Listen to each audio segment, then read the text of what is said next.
Good day to you all, ladies and gentlemen. Thank you for tuning in to round one of season 2 of the MRC BF1 League, presented by Sim Broadcast here on Twitch.tv. My name is Travis Mehlinger. Today I am joined by a man you've heard before, but not very often. He's relatively new to our team, Tom Jones.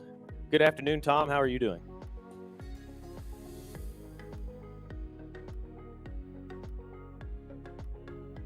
Yes, it will be very exciting racing. We covered this about this time last year. It was 5 rounds in the last season, 6 this season for Season 2. Today is round 1 at the Kyoto Ring National Reverse KY2R circuit today, November 28th. You can see the rest of the calendar there from rounds 2 down to 6. The next graphic coming up will be today's configuration. This is KY2R, the Kyoto Ring Reverse. It uses part of the oval circuit. And then the infield of the Kyoto Ring. Going backward today, so we'll go the wrong way around the oval. Always produces exciting racing, one direction or the other.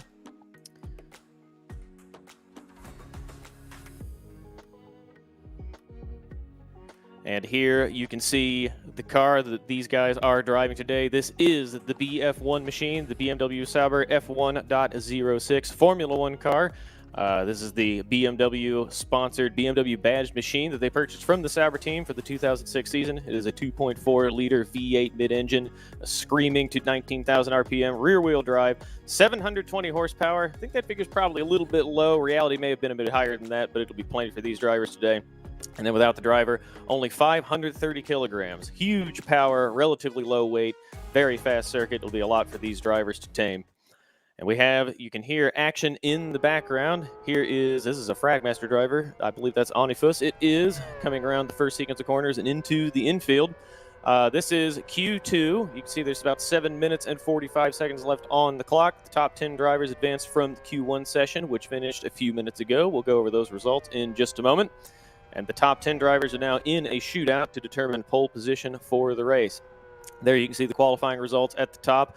Position 1, the provisional pole position is Gabor on a 1642, and then a number of drivers not very far behind, very competitive at the top of the order. Altsu, last season's champion, that is Alexei Lamerto in the number 17 machine in position 2. Sean Lee, near the point of the field, in the third on a 1658. Christian Schnotsky on a 1668, and then Onifus, the machine that we are following in the background, on a 1671.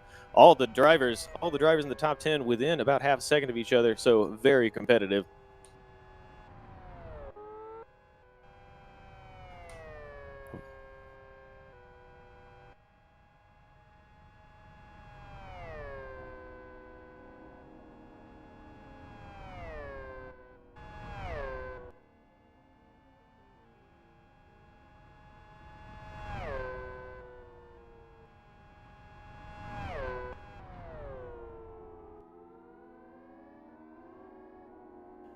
Yep, we got a few stories to tell for this event. A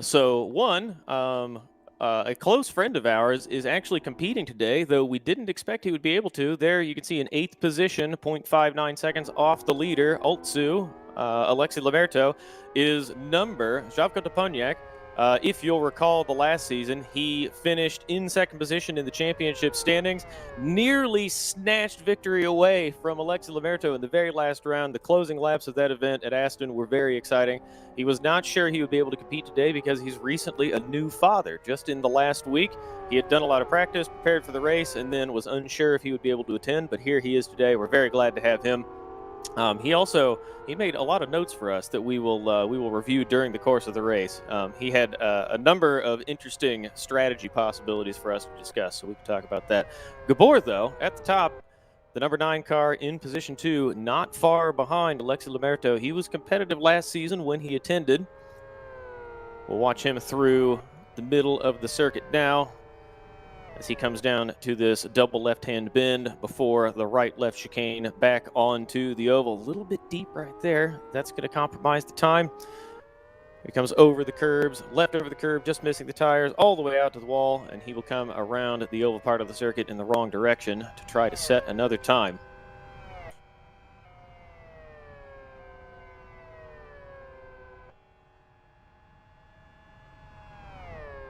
We had a bit of a you may have heard me talking to a phantom person a few moments ago. We had an audio problem that we had not recognized at the time. So once more, Tom Jones has joined us for a couple sim broadcast event, now going to be joining me for the MRC BF1 Season 2. Tom, how are you? I'm good, thank you, Travis. Really pleased to be here, really excited for this season. These are some of my favourite Formula cars that ever happened, so excited to see the racing that they can produce today, and the qualifying is nice and close together, so it's already looking like an exciting race we're going to have ahead of us today. I agree with you. I think you will be right. On board right now with Altsu, Alexi Lamerto, coming into what we call the, I was about to say the spoon curve, but it's not spoon at all. Parabolica is what we affectionately refer to this corner as. Coming down this straight now with a slight right-hand bend. He'll jump on the brakes over the curb here for this double left-hand corner. The rear of the car just getting away from him there. He might have, I think he carried the speed through the corner. Aggressively over the curbs here, just missed the tires on the left and all the way out to the wall. Looks like this is a qualifying lap and not a warm-up lap. He comes down to the apex and not out to the wall, so definitely trying to set a time on this lap. Ayub, just a few moments ago, pipped the top spot. That's Ayub Al-Nouni. Was 300ths ahead, but Altsu Alexi Lamerto comes across the line to take pole position by a full 10th.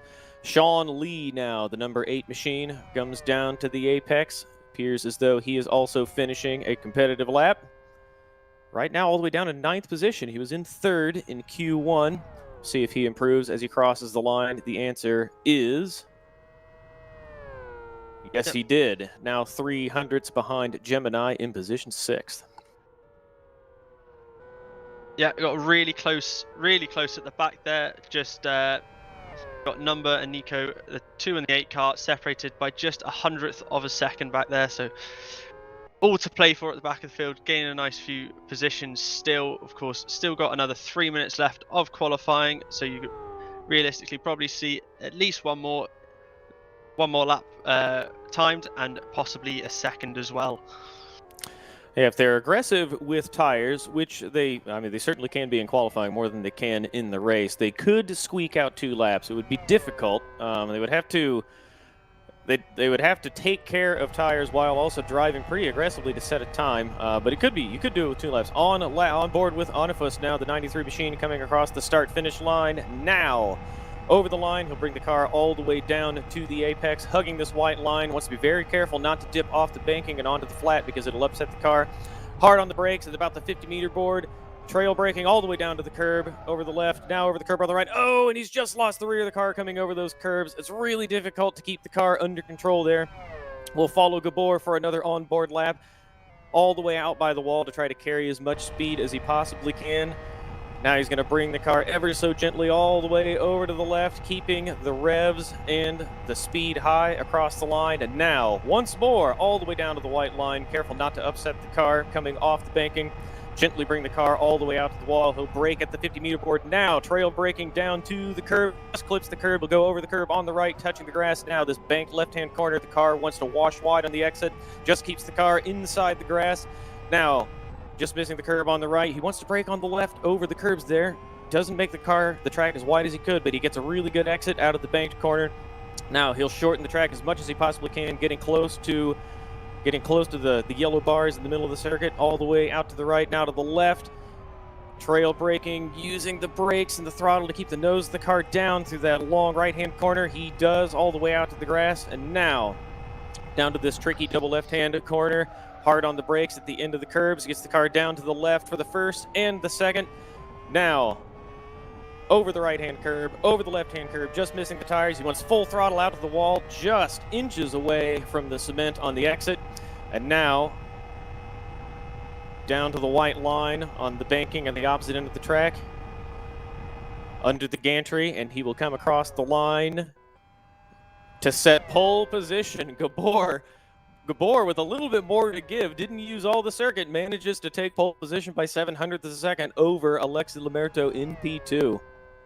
Onifus crosses the line now, still in P10, and remains P10, 0.73 back. Tom, we picked a winner. That was the pole position lap thus far.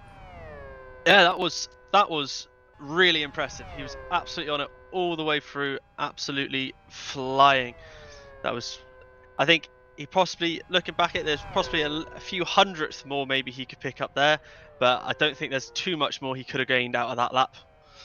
So. Yeah, it's easy for us to criticize his driving from here, but he did set pole position, and we can be certain that he's faster than us. So we can, looking at the top, we see the clock is ticked all the way down to 0, so drivers on their laps now will be able to set final times, but nobody will be starting new laps as we follow Sean Lee through this sequence of flowing bends. Over to the left-hand side of the circuit. He will brake way wide on the curbs there, making the track as big as he possibly can. Keeps the car tight to the apex, just misses the grass on the exit. This is pretty quick through the middle of the track for Sean Lee. Also using the curbs here. Just loses the rear of the car in the first of those left-hand bends, but it looked like he was able to carry the speed. Now sending the car over the curbs to come back onto the oval part of the circuit. Avoids the wall. Looks pretty clean from Sean through the middle, but we didn't see all of the start of the lap. We'll see if he's able to improve from P7.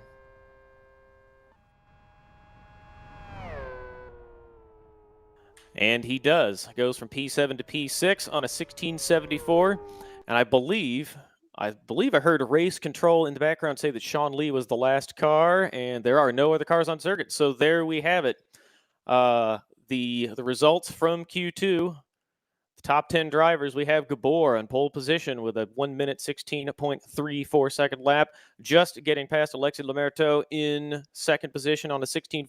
Ayub will start third on a 1 minute 16.51. Rick Cardall will start alongside in position 4. On the third row of the grid in position 5, we have Schnotsky and then Sean Lee, who just promoted himself from 7th to 6th. In 7th and 8th, the fourth row of the grid, we have Gemini and Dumber. Coming off relatively little practice in the last week, manages to squeak into the top 10. And then on the fifth row of the grid in 9th position, Nico PDR, that is Nico Pantola, with Onifus alongside in P10.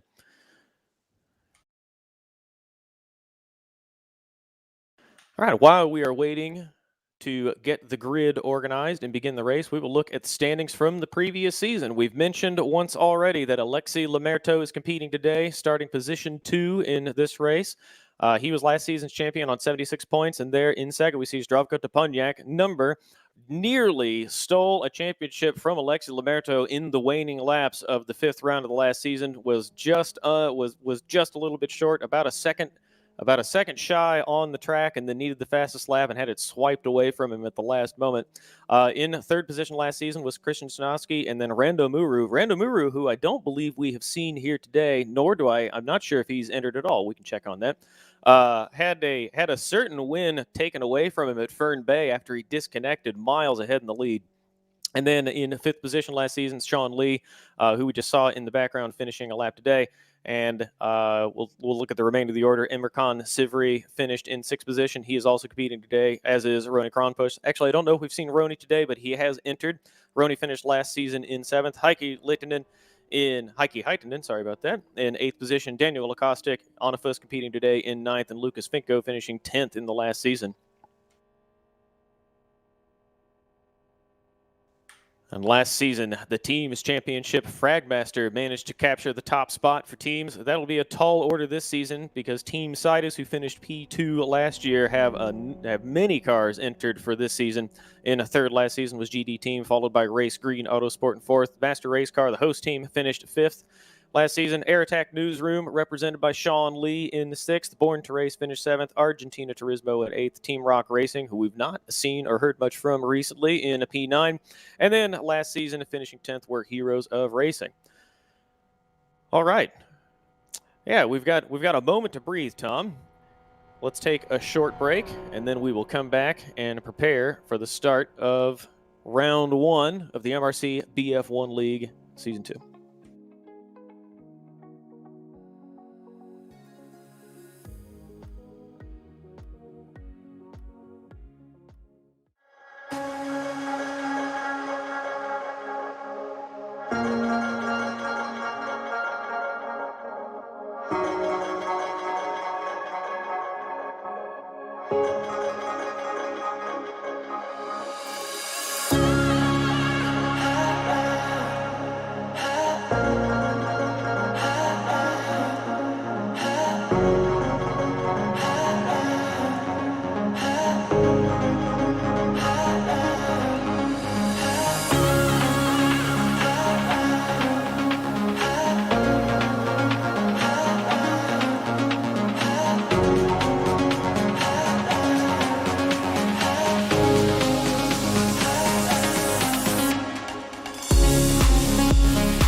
Welcome back to Sim Broadcast on Twitch TV for round 1 of the MRC BF1 League Season 2 at the Kyoto Ring National Reverse Circuit. I'm joined today by Tom Jones, not the Grammy winner, someone somewhat more anonymous, but perhaps familiar to everyone watching Sim Broadcasts. We've had him a few times before, I believe, for some Rony Tuesday fun races. Is that right, Tom? I did the Wayports, I think it was. You did. Yeah. I recall that now. That's right. Yeah. I don't remember doing the Tuesday one, and I've done some. No, it's all coming back to me now. Yeah, it's all coming back to me now. I had to miss one for some obligation, and you filled in, and I thank you for that because you did a great job. It was a pleasure. There you can see. Yeah, thanks. There you can see the qualifying results in the background. Gabor in the top spot, just pipped Alexi Lamerto, also in P2. Ayub in third, Rick Cardall in fourth, Christian Schnotsky, third place finisher in the team's championship, in the drivers' championship. My apologies, last season. Sean Lee in sixth, Gemini in seventh, Number in eighth. We'll talk about him again in just a second. Nico Pantola, Nico PDR in P9, and Onifus in P10. These drivers in the top 10 separated only by 0.7 of a second. Very competitive, very tight at the top. We've got a couple things to talk about. The first one is Number in P8. Zdravko Toponiak, we didn't expect to see him today because he has been indisposed with a new child. He and his wife welcomed a baby into the world just 1 week ago, so congratulations to him, and many thanks for being able to join today. He gave us a hell of an exciting finish for last season, and we're thrilled to see him on the grid here today. And speaking of him, once again, he also left us with a number of notes. That's a very clever joke. He had. I appreciate the mercy laugh, Tom. Thank you. The last MRC BF1 season that went around the Kyoto National Forward, the not reverse circuit, and he had a number of interesting things to say about it. One was that the lap count is decreased by 1, and he believed that would allow drivers to get away with running an R2 strategy, the very soft tire.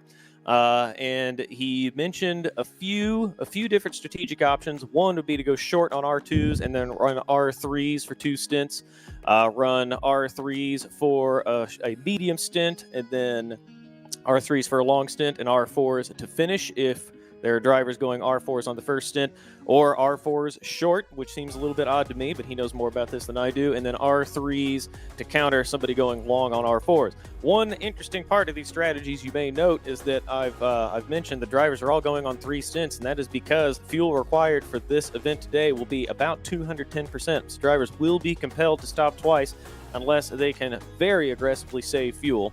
Tom, that should shake it up a ton. Definitely.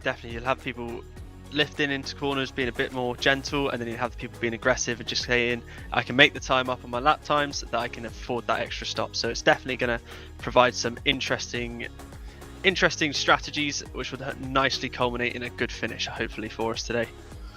Yes, and I will throw one further wrench in the works. So should drivers choose to go aggressively and make up their pit stop time on track, or should they choose to save fuel? One possibility at this circuit, perhaps more so than some others, with the way the lap, all the cars are bunched up around the fast oval circuit and then have to slow down for the infield, is the safety car.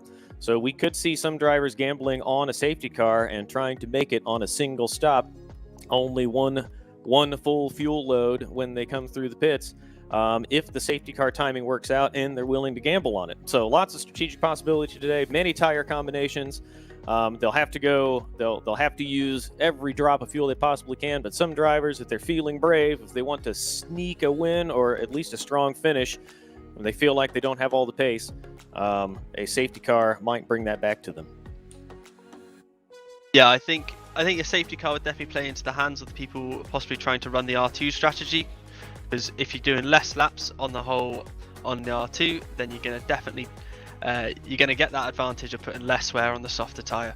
So that'll play nicely into then swapping onto the R3 for them. Of course, running under safety car, you're not running at full speed, so you're going to save so much fuel on that one. So, I mean, if a safety car happens, then you definitely, I think it's going to push everyone to a stop less for fuel. Agree with that.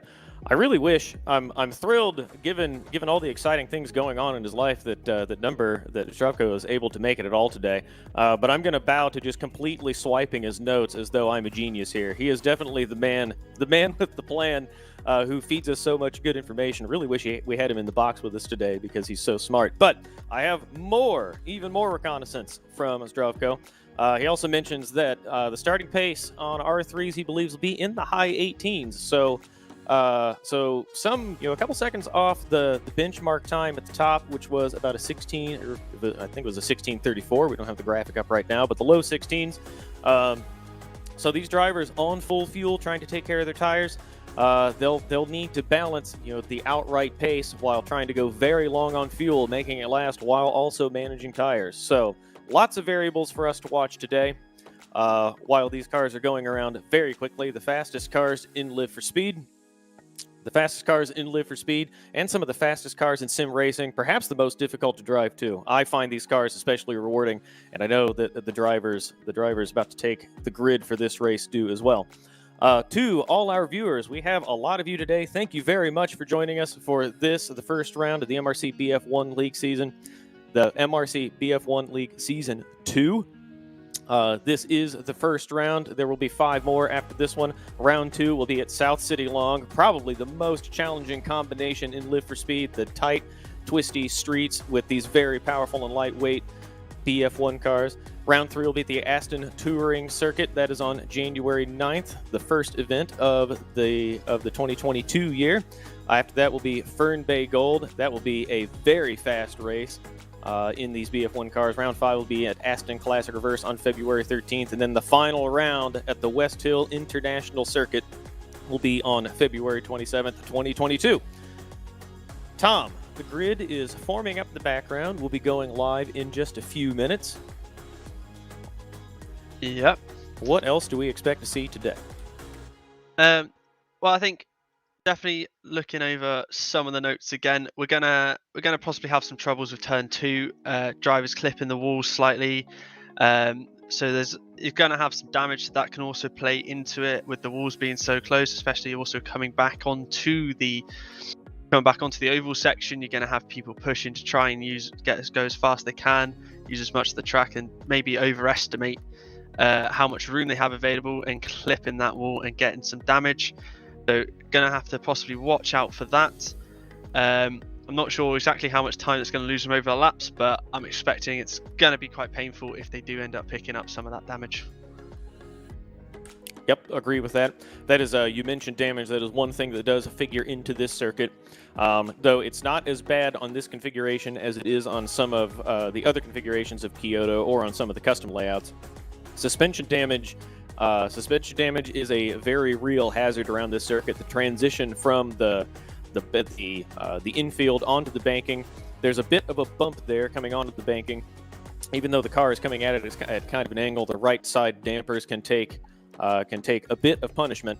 So the drivers want to be careful about that. They don't want to go too hot into that corner and then a wide out to the wall, because that will induce a lot of compression in the suspension, and we'll go over the more pronounced transition from the flat onto the banking. So they want to be mindful of that. One thing, the drivers are readying up in the server right now. We've got all but I think 1 or 2 drivers ready to go, so the grid will be forming up shortly. One final note. We can expect to see a lot of passing coming around to it'll be turn 2 after the big oval left-hand bend. Lots of cars running in the slipstream at the start of the race, so we can expect to see them bunch up there. Could possibly see a safety car at the start of this race, as we mentioned a few moments ago. But during the race, the drivers will want to get a good exit out of the final corner onto the banking, and they will be able to use that slipstream all the way around. This will play into the hands of oval drivers like Zdravko Toponiak, who know well how to follow around on the oval circuit, when to use the slipstream, when to back off a little bit, and how to time their passes coming around into the infield part of the circuit. So we should see some excitement from the more experienced oval drivers using that part of the track to their advantage, where they have more experience than some of their competitors. Yeah, and then as for the infield, probably turn 8 and turn 9 are going to be the main opportunities on the infield. Realistically, though, it's going to be slightly harder to go from moving to turn 9 because you're going to have to stick with them through turn 8 before to be close enough to make that attack for turn 9. So turn 8 is probably where most of the overtaking on the infield will be occurring. All right, thank you for that, Tom. We have the grid forming up right now. We can see, there we have it. We have cars on the grid. That is Gabor in P1 with Altsu, Alexei Lamerto alongside.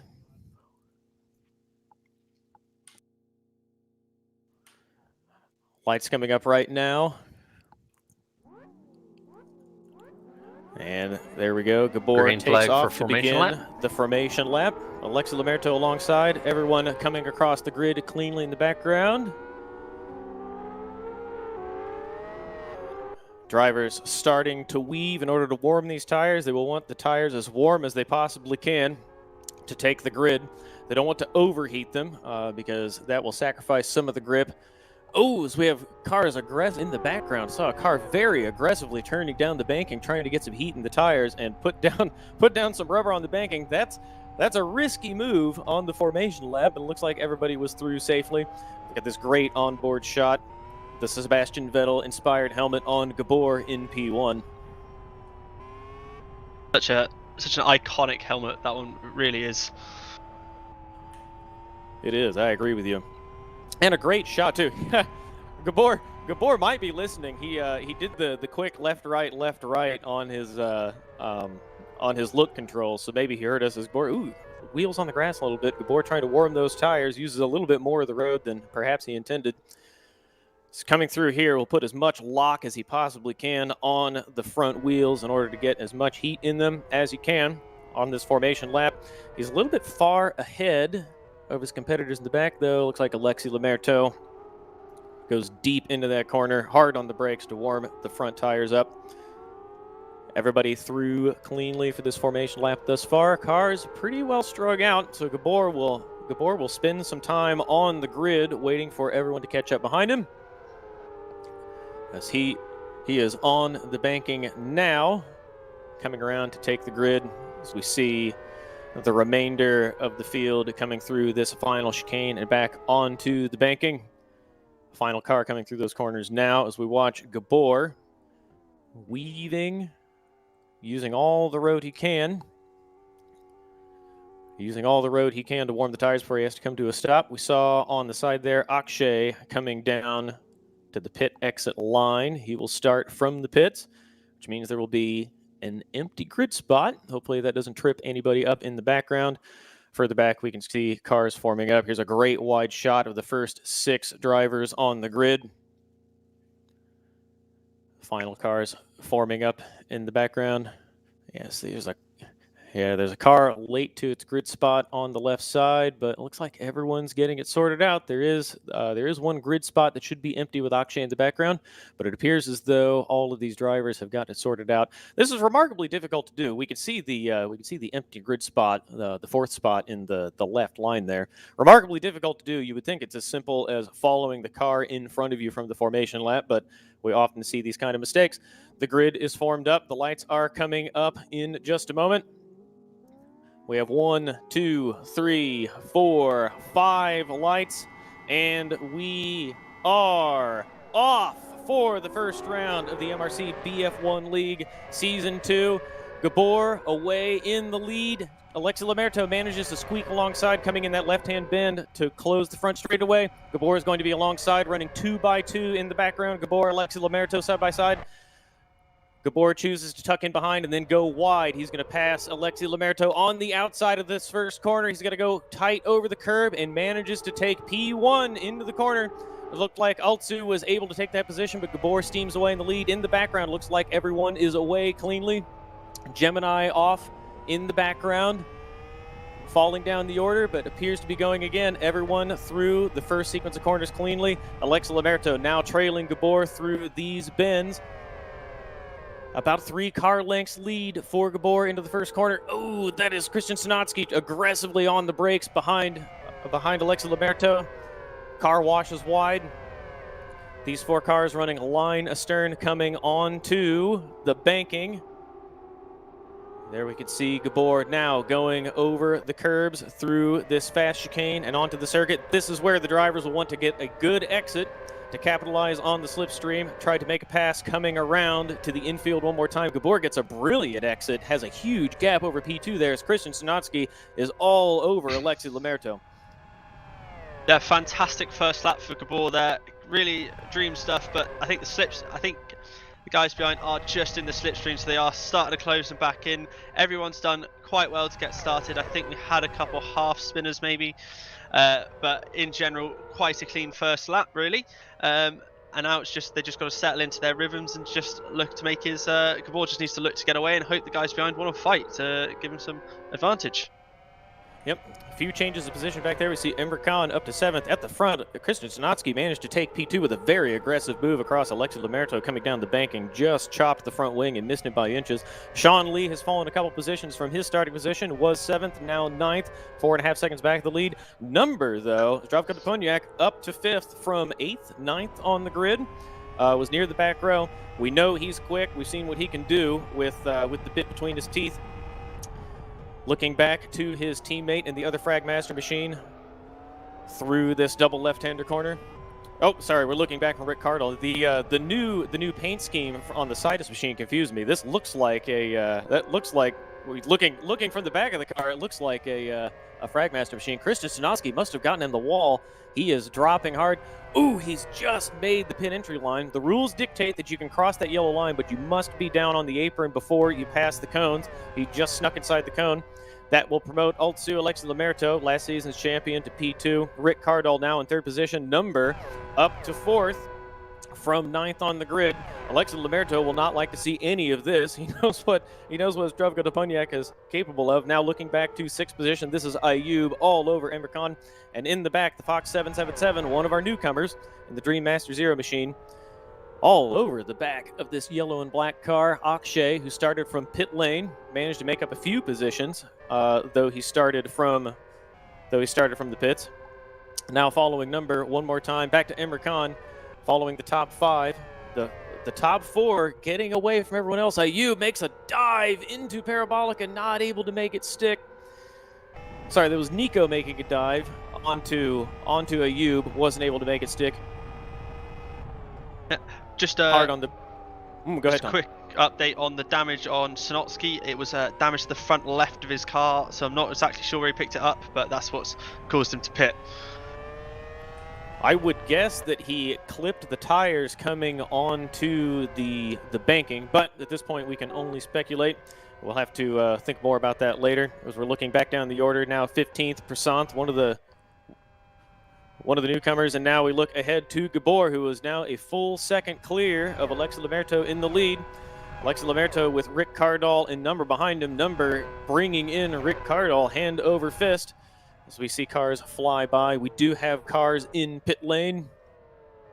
This is Gemini bringing the car down to a stop in pit lane as we watch Ayub trailing Nico Pantola coming through the infield. Yep.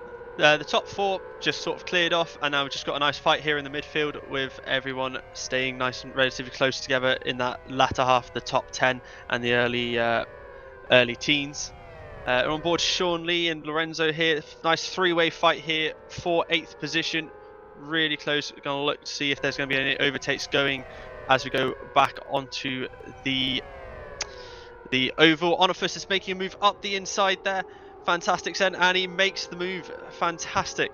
Really well done there by him, and he's just slotted in nicely, and he just needs to get a nice good exit and to look at going again.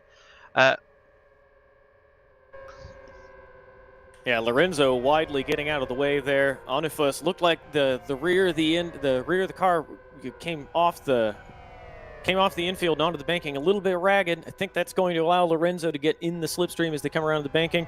As we watch Run Acron push in the 96 race green machine. Now looking at Prasant sweeping by on the circuit, running all by his lonesome into turn one. Now back to Gabor at the front. That lead not growing very quickly. Alexi Lamerto was about 1 second back, now 1.2 seconds back. That gap that looked closer a few laps ago was filled by Christian Schnotsky, who had to come in and repair damage. That should put him on a good fuel strategy to the end of the race. On board with number now, Zdravko Topaniak coming down to this sweeping right-hand bend. Very quick, very hard to keep the front end of the car down. Takes a late apex, just touches the curb on the inside. He is now firmly in Rick Cardall's slipstream. Rick Cardall will have a big number of problems coming onto the banking as long as Zdravko can get a good exit. Very tight through that left-hand corner. Now going to use all the curbs on the right. Just missed the tires on the left here. If he gets good drive off this corner, he should have a full slipstream of Rick Cardall and be able to take him coming into the first corner. Yeah, just 0.4 second gap. He's just tucked in nicely here. He's just closing nicely. There we go. Seeing the overspeed here from the slipstream. He stopped closing a little bit at the minute, but I think he's definitely going to come back up to him more. Here we go. Using the outside there, and it's going on the right hand side, and he's sweeping on round. Not too much of a battle put up there. He makes it nicely, and Rick runs wide at the exit there, which allows Number to just get away, put a nice little bit of a gap in between them so he doesn't have to worry about anything. Here we go, Redbot, and I think it's Akshay fighting into turn 3 here. Redbot up the inside. Oh, very well held by Akshay round the outside, just keeping himself ahead there. Excellent stuff. Yeah, Redbot took a really narrow line into the corner and had to get into the brakes in order to make the car come all the way down to the apex, and then had to back out of it with the car on his outside. We got Onifus now. Ooh, that's Sean Lee ahead of him. Went way deep into the corner. Very late apex. Yep. Cut across the front wing and took the downforce away from Onifus. Now Onifus has Lorenzo all over him once more. It looked like Lorenzo was going to be able to get him in the slipstream a couple laps ago when Onifus took the position. But now, if he can get a good exit over these curbs and back onto the oval, he will have another good opportunity. These cars running close together. Lorenzo will easily have the slipstream here. While we watch Lorenzo work on Onifus, we talked before the race started about oval experience, and we saw that from numbers. Zdravko Topaniak on the previous lap, using the knowledge, the experience, the fine-tuning the slipstream and timing it perfectly to make that pass on the outside going into turn 1. Lorenzo carrying a ton of downforce. We expected him to be able to catch up pretty easily. He's moving around back there, reminding Onifus that he's around, but not able to catch in the slipstream. We had not considered that. We didn't talk about that in the lead up to the race, that maybe some drivers might be carrying a lot more downforce to make the infield work. That's a surprising setup decision from as far as I'm concerned, because you can carry so much more speed around the oval. The oval part of the circuit is half the track. I don't know that it's advantageous to take that much more downforce. I mean, if you're in a nice close battle, being in the slipstream, you're not going to lose too much round the oval because you're going to have that tow with you.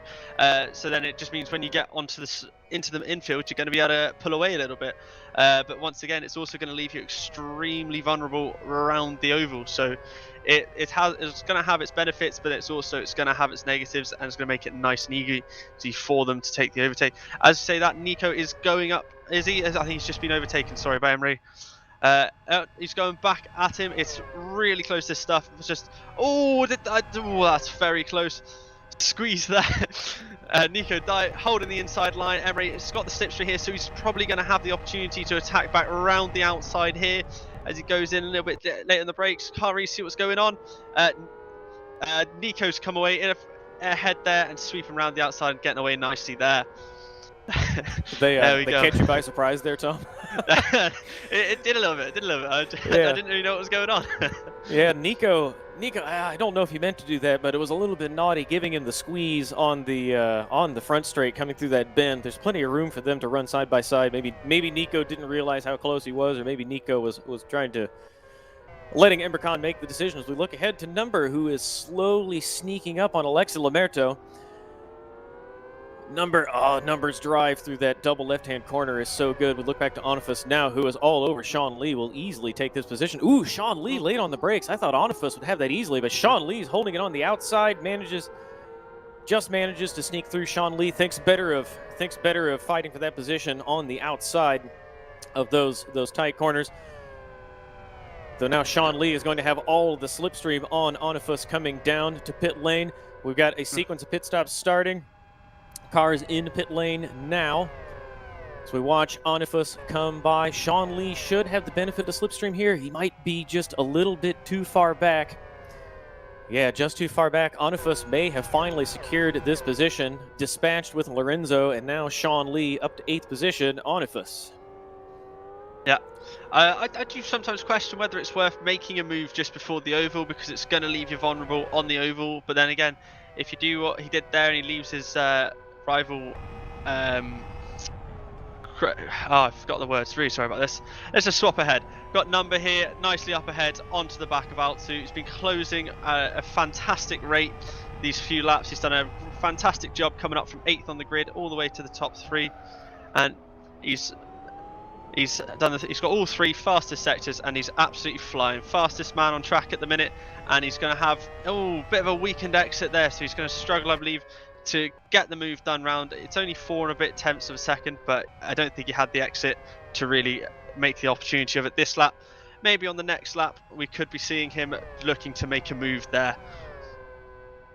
Yeah, while we're watching Number chasing Alexi Lamerto, we'll remind everyone that Number and Alexi Lamerto had an incredible championship battle in the final round of the first season of the MRC BF1 Championship.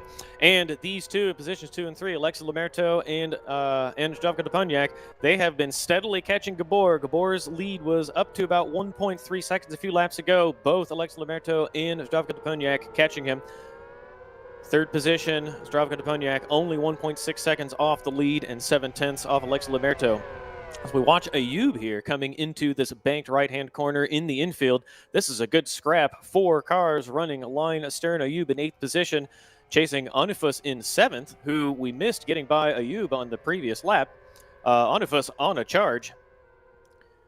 We see Sean Lee, this brilliant helicopter shot. Sean Lee manages to tuck the car in all the way down to the curbs, loses a little bit of the downforce on the front of the car through the middle of the corner, was nice and tight with Ayub coming into that corner, loses a little bit of time. But we've seen Sean Lee very late on the brakes into this corner, goes a little bit wide, takes the wet karting line through the double left-hand corner. It's going to lose a lot of time coming over the curbs, but Ayub, a brilliant exit off that corner as we see Sean Lee dive below the cones into pit lane. Sean Lee making his pit stop now. Ayub through Onifus, but Onifus is going to come back at him, easily get by before the start-finish line. These two will drag race down to turn 2 and start the infield. Ayub going to look to the inside. What an amazing shot. My God, thank you. Thank you, directors. This is brilliant. Ayub in the slipstream is going to try to make a late dive into the first corner, thinks better of it, just tucks in behind. He'll have to do all of this again through the infield and try to use the slipstream to his advantage on the next lap. This Chris McElroy, who has designed a lot of the cameras, his name escaped me while I was so excited there for a moment. These great shots bringing us excellent action. Really fun to watch here. That's fantastic racing from the 4 of them there, all really close and keeping it clean all the way through, which was just fantastic to see. Got Onifus, I think he's left a little bit of a gap here now back to Ayubi. I think he might be safe depending on how the next few corners go, of course.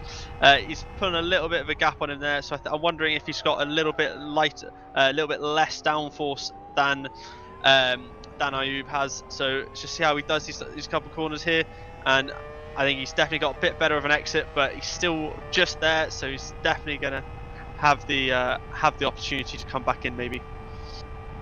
No, he's definitely got too high downforce, and he's just not gonna be able to close up enough. So there we go. We're seeing another example of the higher downforce just costing these drivers on the oval. Sorry to interrupt you, Tom. While we were watching this battle, Number has come into the pits. We saw the notification in the simulator that Number has made a pit stop. So he went 12 laps. He is now leaving his pit box right now. This could be a safety car. The Fox 777 in the gravel. He's going to get one wheel. Oh, he's beached it. Oh, he's got it going again. He got off the power while cars were coming through, which was smart by him to avoid backing onto the circuit while there were cars coming. Manages to do a half whip turn in clear space. That big risk of a safety car there, but he manages to free himself and get going again. Yeah, sorry to have interrupted you there, Tom. Number down to P15, made a pit stop while we were talking about that battle with Onifus and Ayub carrying too much downforce. You mentioned something while you were talking about that battle that I would like to bring attention to. You said everyone, all the drivers going cleanly, having great battles on circuit. The standard of driving today is one of the best I think I've seen in any league, in any competition in a very long time. The last season, the MRC team were, I think, relative newcomers to running leagues in LFS, and the BF1 league was kind of ambitious. Had a bit of a rough start, but they've put together a fantastic series now. All of the drivers here running very, very well, very clean racing, brilliant officiating. Everyone today, from the drivers to the organizers, doing an excellent job. I agree. This is my first time watching one of these races, and the way I've seen from my angle, it just looks really well done, really fantastic. So just looking at the timings, 45 seconds, about 44 seconds number lost through his pit stop cycle in total. So I was just wondering how that's going to play into how this is going to come against Gabor and Altsu when they do. He's fed out into some clear air. I think he's got 7 seconds to the car ahead of him and 7 seconds behind. So he's got an opportunity to push through and see how he pops out at the other end. Yeah, I'm watching number now while we have Altsu on the stream, as it looks like that's the Fox jumping out of his way dutifully. Altsu is going to set the fastest lap of the race in 18:42. Number perfectly predicted what the race pace would be. While we watch Altsu, Alexi Lamerto coming around into the first corner right now, I'm watching Number in the background, and Number has daylight, miles of daylight ahead of him and behind him to set fastest laps. So he's about 43, 44 seconds back of the lead, but he has clear air to run the quickest laps he possibly can with no obstructions to try to make up that gap. Yeah, Morale and Igor here having a nice battle there, really close together once again, fighting well. Is it Morale there defending on the outside? And yeah, so he's got that place nicely settled. He did really well there. Had to use a bit of oval tactics to just make sure he wasn't going to get caught back up through the slipstream, and he just has to keep his lines, keep himself going, and defend through the infield here, and then just hopefully he can pull away nicely. I'm sure Igor's going to be looking to try and catch back. I wonder if Igor's running slightly more downforce, because as we're seeing here, he is definitely looking quite a bit quicker through these corners. He's definitely got a bit better about it, but I think Morale just gets a bit more legs on the straights. So he's definitely running more downforce, and it looks like some damage to the front right of Igor's car as well there, with the aero end plate. Yeah, when we see cars catching through the parabolica, not suffering from the loss of downforce following another car closely, I think we could be sure that they're carrying a ton of downforce. He got into the wall just a little bit when he was coming onto the banking. As we look to the leaders once more, Rick Cardall has lost Alexi Lamerto, now 8 seconds back of the leader. Alexi Lamerto only 1.5 seconds back of Gabor. Those two clearly at this point going long on their first stops. I wonder if they are banking on a safety car. Yeah, that's definitely what it would I'd be expecting at this point. If they're going long, I wonder if they're possibly starting on the R4 and going long with the R4, and then having a short doing. Yeah, so I've just heard actually they're on R3, so they're probably doing an R3 long strategy, maybe start and then maybe see if they can be aggressive with an R2 at the end. We'll have to keep an eye on what's going on there, but Gabor has pulled, I think it's about 0.6 of a second out of Altsu in the last few laps, sorry. So he let him close back up, and now he's put a nice little gap in between him, and I think numbers dropped about a second or so since his pit stop in time overall, but he's going to be slower with the fuel on board, so it's going to be interesting to see what Gabor's and Altsu's times are going to be once they come out of the pits and they have that heavier fuel on again. And looking at number once again, I believe he has gone on to R3s. We didn't see what he took at the stop, but judging by, these could be R4s. Just judging by the color of the tires, either R3s or R4s. We'll ask Chris McElroy to check on that for us. As I said it, I heard him in my ears. He is indeed on R3s as we see Akshay come into pit lane right now, very slowly. Can't see. He may be out of fuel. Don't see any damage on the car. He's finally, he's just missed one box. That's a terrible way to lose a lot of time. Very slowly into the box. We'll keep an eye on Akshay as we follow Gabor coming over the curbs and on to the oval part of the circuit one more time with Alexis Lamerto in hot pursuit. Just gets into the concrete there. One of the stories of this race that we talked about at the top would be suspension damage. So we will need to keep an eye on all of these cars, how well they are managing their suspensions coming around this circuit, occasionally touching the barriers like Alexis Lamerto just did, and then compressing the car coming back onto the banking. These drivers will want to be mindful of the wear and tear they are putting on their machines.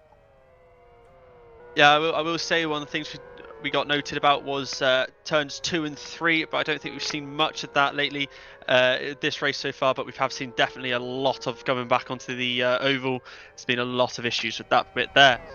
As we're back on board, Nico, he's in 4th place with a nice little battle, getting caught by Emre behind.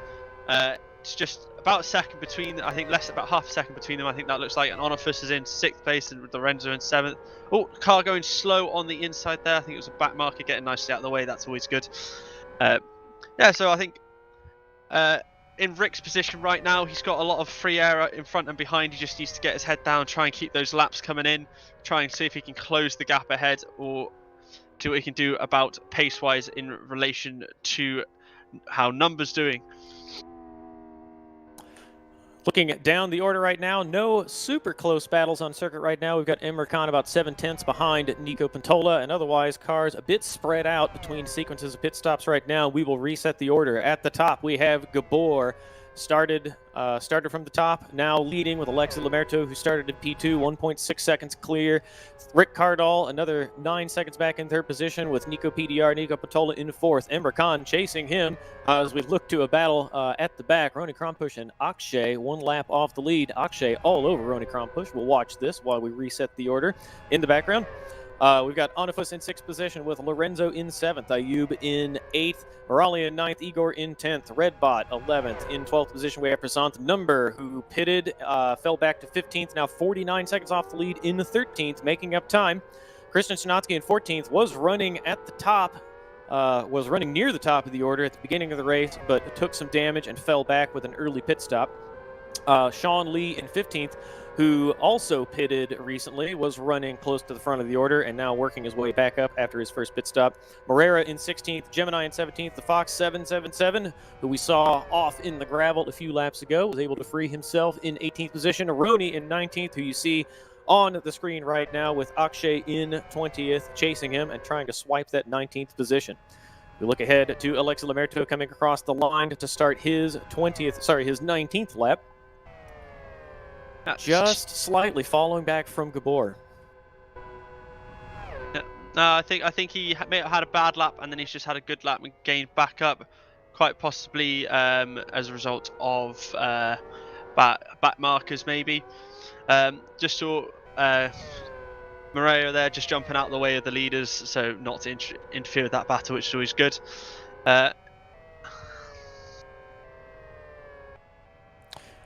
Speaking of that machine, Morera, the 44 car, just got a call from race control that he crossed the the blend line, and will be due in pit lane for a drive-through penalty. So we watch Igor come down the lane right now. Seen a few drivers having trouble finding their boxes. He's in a little bit slowly, but manages to. He's in askew, but he did manage to find the box. Didn't overshoot it. Takes fuel only, no tires. He's off and running again. Gabor still circulating in front with Alexi Lamerto behind, who has dropped 3/10 since we last talked about it. A bit of rubber banding between the two of them right now. These two will be due for fuel in just a few laps' time. So we will look for them probably around lap 26, 27, if the predictions that Number gave us before the race are accurate. Morera doing his drive-through right now. This is agonizingly slow down pit lane.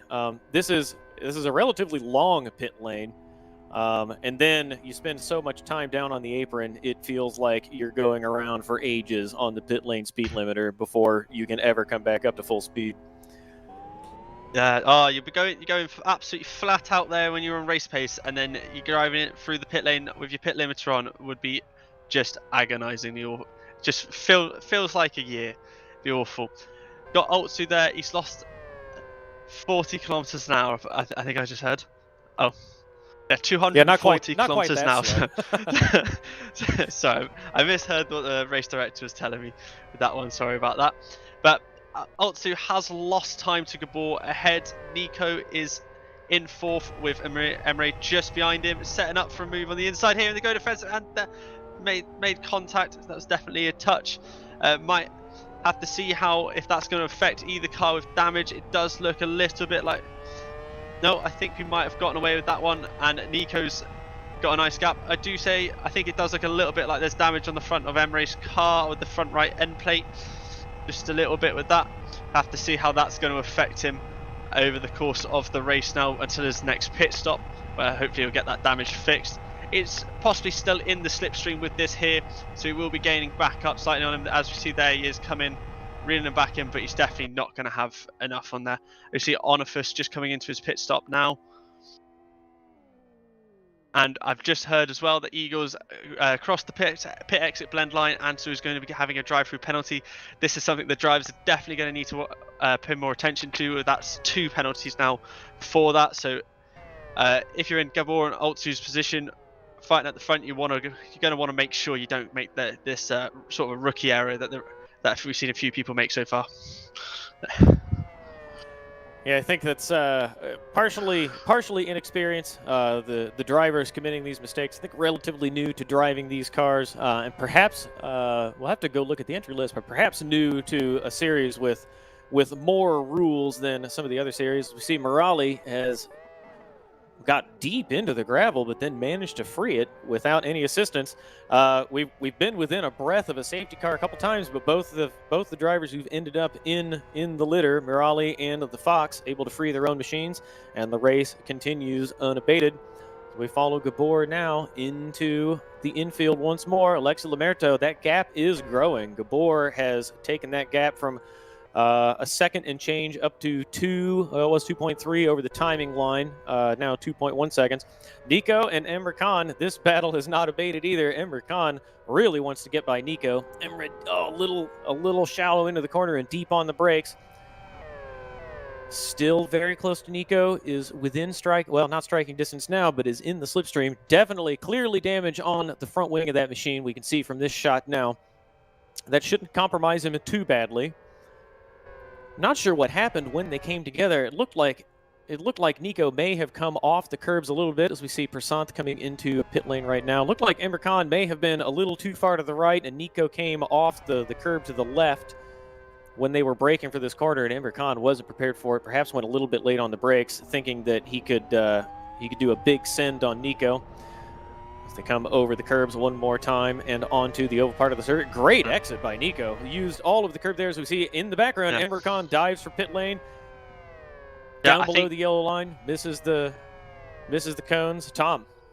Yeah, I think he's definitely had enough of that damage. He just wants to get it fixed at this point. So, yeah. And I think probably a strategic pick as well. Falling nicely inside of his cycle. So hopefully he can get his car sorted and he can get back out there and start putting in his laps in. Let's see if any damage gets repaired when he stops here. I think he's just a bit short of the box, and he's only going for fuel over here, so clearly he doesn't believe it's affecting him that much. But there we go, nice quick stop for him, getting away nicely. Jump in where we got Ronnie and Igor side by side here. Ronnie going to look to try and cut back on him, but and get the position. But no, Igor's done really well to hold that, and they're just nicely got to follow him for a minute here, and then try and make a move slightly later on in the infield if he wants to do it. Oh. There we go, Yeah, Ronnie. we know. Oh, Yeah, we sorry, know Travis. Igor's carrying a little bit. Yeah, we know Igor's carrying a little bit more downforce, so I think we could expect him to get away in the infield. In the background, watching Number, he was one of the early. He was the earliest front runner to decide to take a pit stop, and he has lost a lot of time. When he came in, was 44 seconds off the lead, has fallen back to 57 seconds off the lead.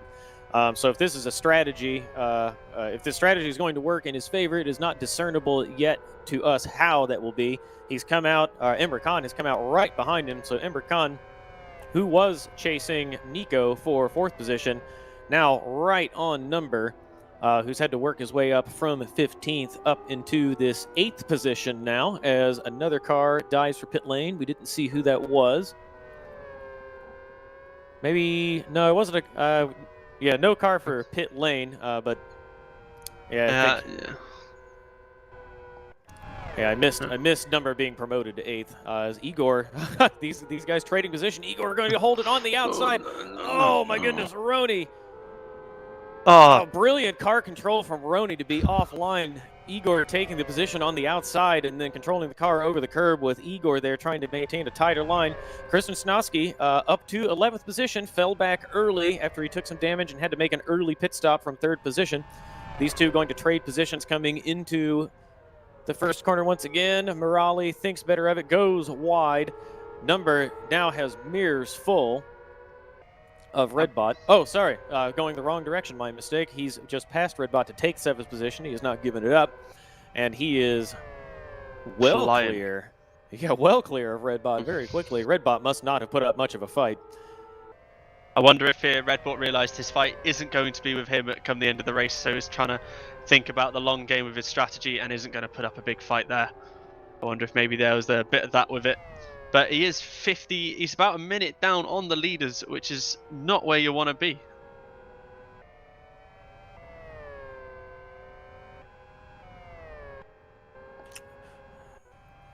So in the background, Morera. Oh, and we see him drop from the timing now. Morera was running around in 20th position, parked it in the gravel, and then timed out. So Morera, who was 2 laps back, running around with the back markers, no longer with us as Alexi Lamerto Altsu dives for pit lane all the way down to the apron.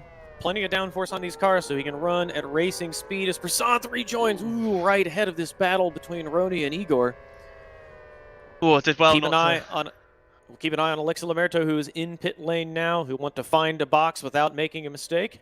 And he's going to come out very close to Number, perhaps ahead of him because Number has fallen so far back, but we will watch that. Oh, this will feel like an absolute age for him. Number way behind on the track. I think he's not done the best strategy. He's lost a lot of time. We're going to see how much time he's lost in overall when he comes back out now. Yeah, just hearing this was a fuel-only stop for Altsu, no tyres, so he is going to have to pit again. And we'll see. I think wonder if Number's maybe hoping for a safety car of some sorts to try and help him with his strategy. Yeah, huge gap between these two as Altsu, Alexi Lamerto comes back onto the circuit and into the infield, well clear of Number, who is just coming across the start-finish line right now. Is this, someone in my ear will remind me, Number took tires.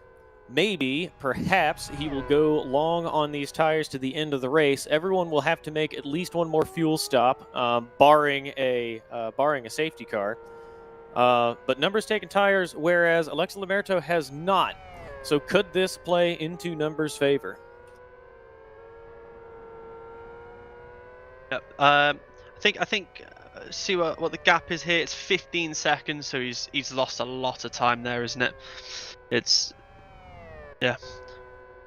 Yeah, he might be able to gain it back. Alexi Lamerto is on full fuel and on older tires. Number's tires are they will be past their peak now, but they will be in pretty good shape.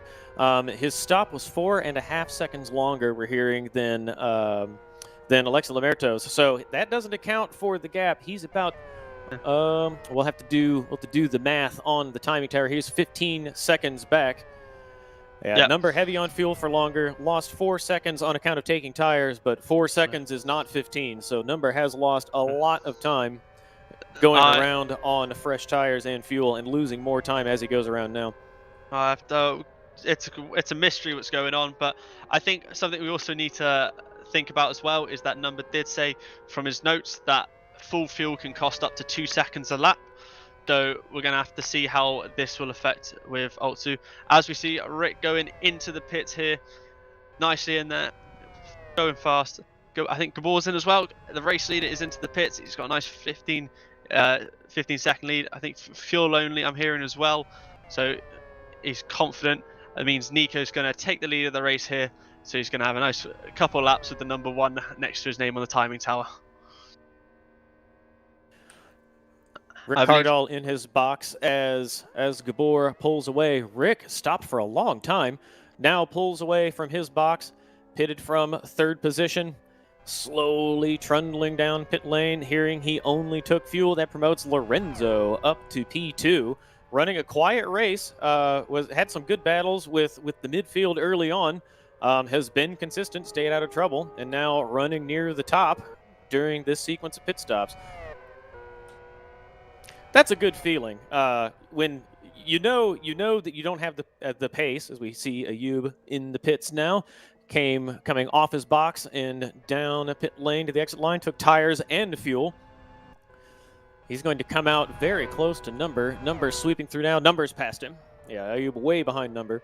It's a good feeling, I was saying, when you know you don't have the ultimate pace to compete at the very front. But if you're going to run a clean race, if you could stay out of trouble, have a few smart battles here and there, and then run at the top for a while, that's a nice feeling. You know you're not the fastest, but you do get your shot at the top. As we look at Nico Pantola from first position, he'll be credited with 1 lap in the lead, hard on the brakes at the pit entry line and on the limiter. Nico Pantola looking for a pit box now.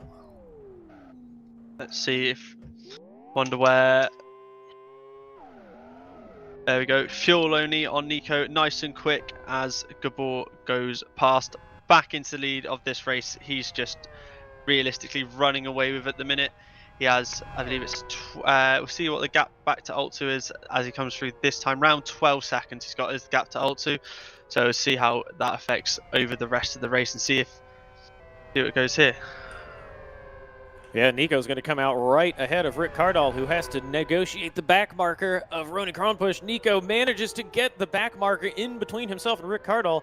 Nico, brilliant strategy and quick laps to close his first stint, manages to take third position from Rick Cardall. Nico will spend more time in the pits later as Rick Cardall gets out of the way. Ronnie Kronpush gets out of the way of Rick Cardall. That'll cost Rick a little bit of time. Nico Pantola will take the better part of this lap to bring his tires up to temperature. He's got a little bit more fuel than Rick does. But Nico Pantola, on strategy and good driving, manages to sneak third position away from Rick Cardall. Lorenzo falls back to P10 after he takes a pit stop. All over Ayub now, battling for this 9th position. Tom, if we look at the timing now, we can see that Alexi Lamerto has fallen 12 seconds behind Gabor on account of their stops. But then we look back to Number, who we expected to make up that time, 25 seconds off the lead. So he was running 4th position behind Rick Cardall before he took his stop. Rick Cardall 16 seconds off the lead. Gabor has taken off in front. Number well behind. So if he's to make up this time on low fuel and tires in their prime, he'll need to do it now, which he does not appear he is doing. He has just set his personal best for the race at 18.06. That is not fast enough to make up the gap. No, it's just saying. But I wonder if he's got a plan. He's a man with a lot of notes, and I'm assuming he's probably got a plan as to how he's going to carry this race through. I don't think he would have made that stop if he knew it's going to have a negative impact on his race to what we're currently seeing. So he must know that come the end of the race, it's going to swing back heavily in his favour. Otherwise, I think he's going to be regretting making that early stop. So we'll have to see how this is going to play out later on. I think he is slowly clawing back the time. but we'll have to see how it plans out. While we talk about number, we see Red Bot leaving the pits. Heard that he took fuel only, as we see Gabor across the line one more time to start his 31st lap. Gabor easily in control of this race, 13 seconds ahead of Alexi Lamerto, also in P2. Nico Pantola managed to take third position from Rick Cardall on a sequence of pit stops. Rick Cardall in fourth, number in fifth. The driver we've been keeping an eye on. An alternate strategy from the leaders. Christian Schnotsky has worked his way all the way back up to sixth position after pitting early, though we see him coming down to pit lane again. Now this will drop him further back from sixth. Emre Khan will be promoted to sixth position. There he is right now.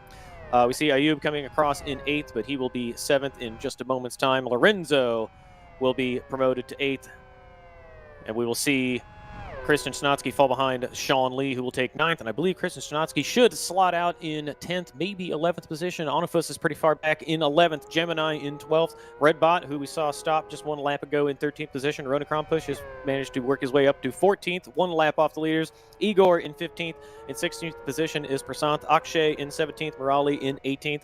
And the Fox, 2 laps behind, in 19th position. As we see Gabor negotiating... I believe he's negotiating a back marker there. That is Redbot, who has fallen a lap off the lead now, behind Gabor, in control of the race, 13 seconds clear of Alexi Lamerto. The pace from what we're seeing from Gabor at the minute is rather it's ridiculous. He's absolutely flying. The gap, I think, if we just able to have a look back at second and third, the gap there is just 0.6 of a second, as Nico is right up onto the back of Altsu. So a late push here from Nico. Well, not really a late push, but a mid-race push we're seeing as he's really coming up. But he's right on the back of him there, so he's going to be causing Altsu all sorts of problems. Altsu's gone from being the man attacking to suddenly he's going to have to do some defending here. Yeah, this is. I would say this is characteristic Nico Pantola as well, where he is a very quick driver. He has incredible pace, but sometimes he's just a little bit off. And today is not one of those days. Today he is on it. He's motivated. He has great pace. He's clearly feeling good, and now he is all over his teammate, looking for second position. While we watch these two battle in the background, Gabor is coming across the line now. Expect this might be a lap in the 16. Oh, Gabor lost a lot of time on that lap. Didn't see where it was. His previous lap was a 17:01, so that is that accounts for Gabor's pace. But now, as we come around the start-finish line, Nico Pantola, huge head of steam, goes slingshotting past his teammate into second position. Can he defend this from Alexi Lamerto coming around the first corner? Alexi Lamerto has the benefit of the slipstream. He's going to come out wide. It looks like Alexi Lamerto is not going to challenge this. He's let Nico Pantola through.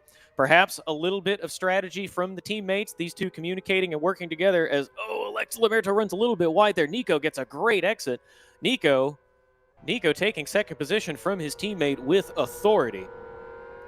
Yeah, definitely. And bringing it back to number again, he did just take a second that lap out of Rick, and he's working that gap down. It's just 24 seconds now. It was 26 earlier after the pit stop, so he is starting to claw back. I wonder if he's finding his rhythm and really pulling the time back out of them. We'll have to see, because I did hear a minute ago he just did a personal best, I believe it was. So we'll see how he unfolds here.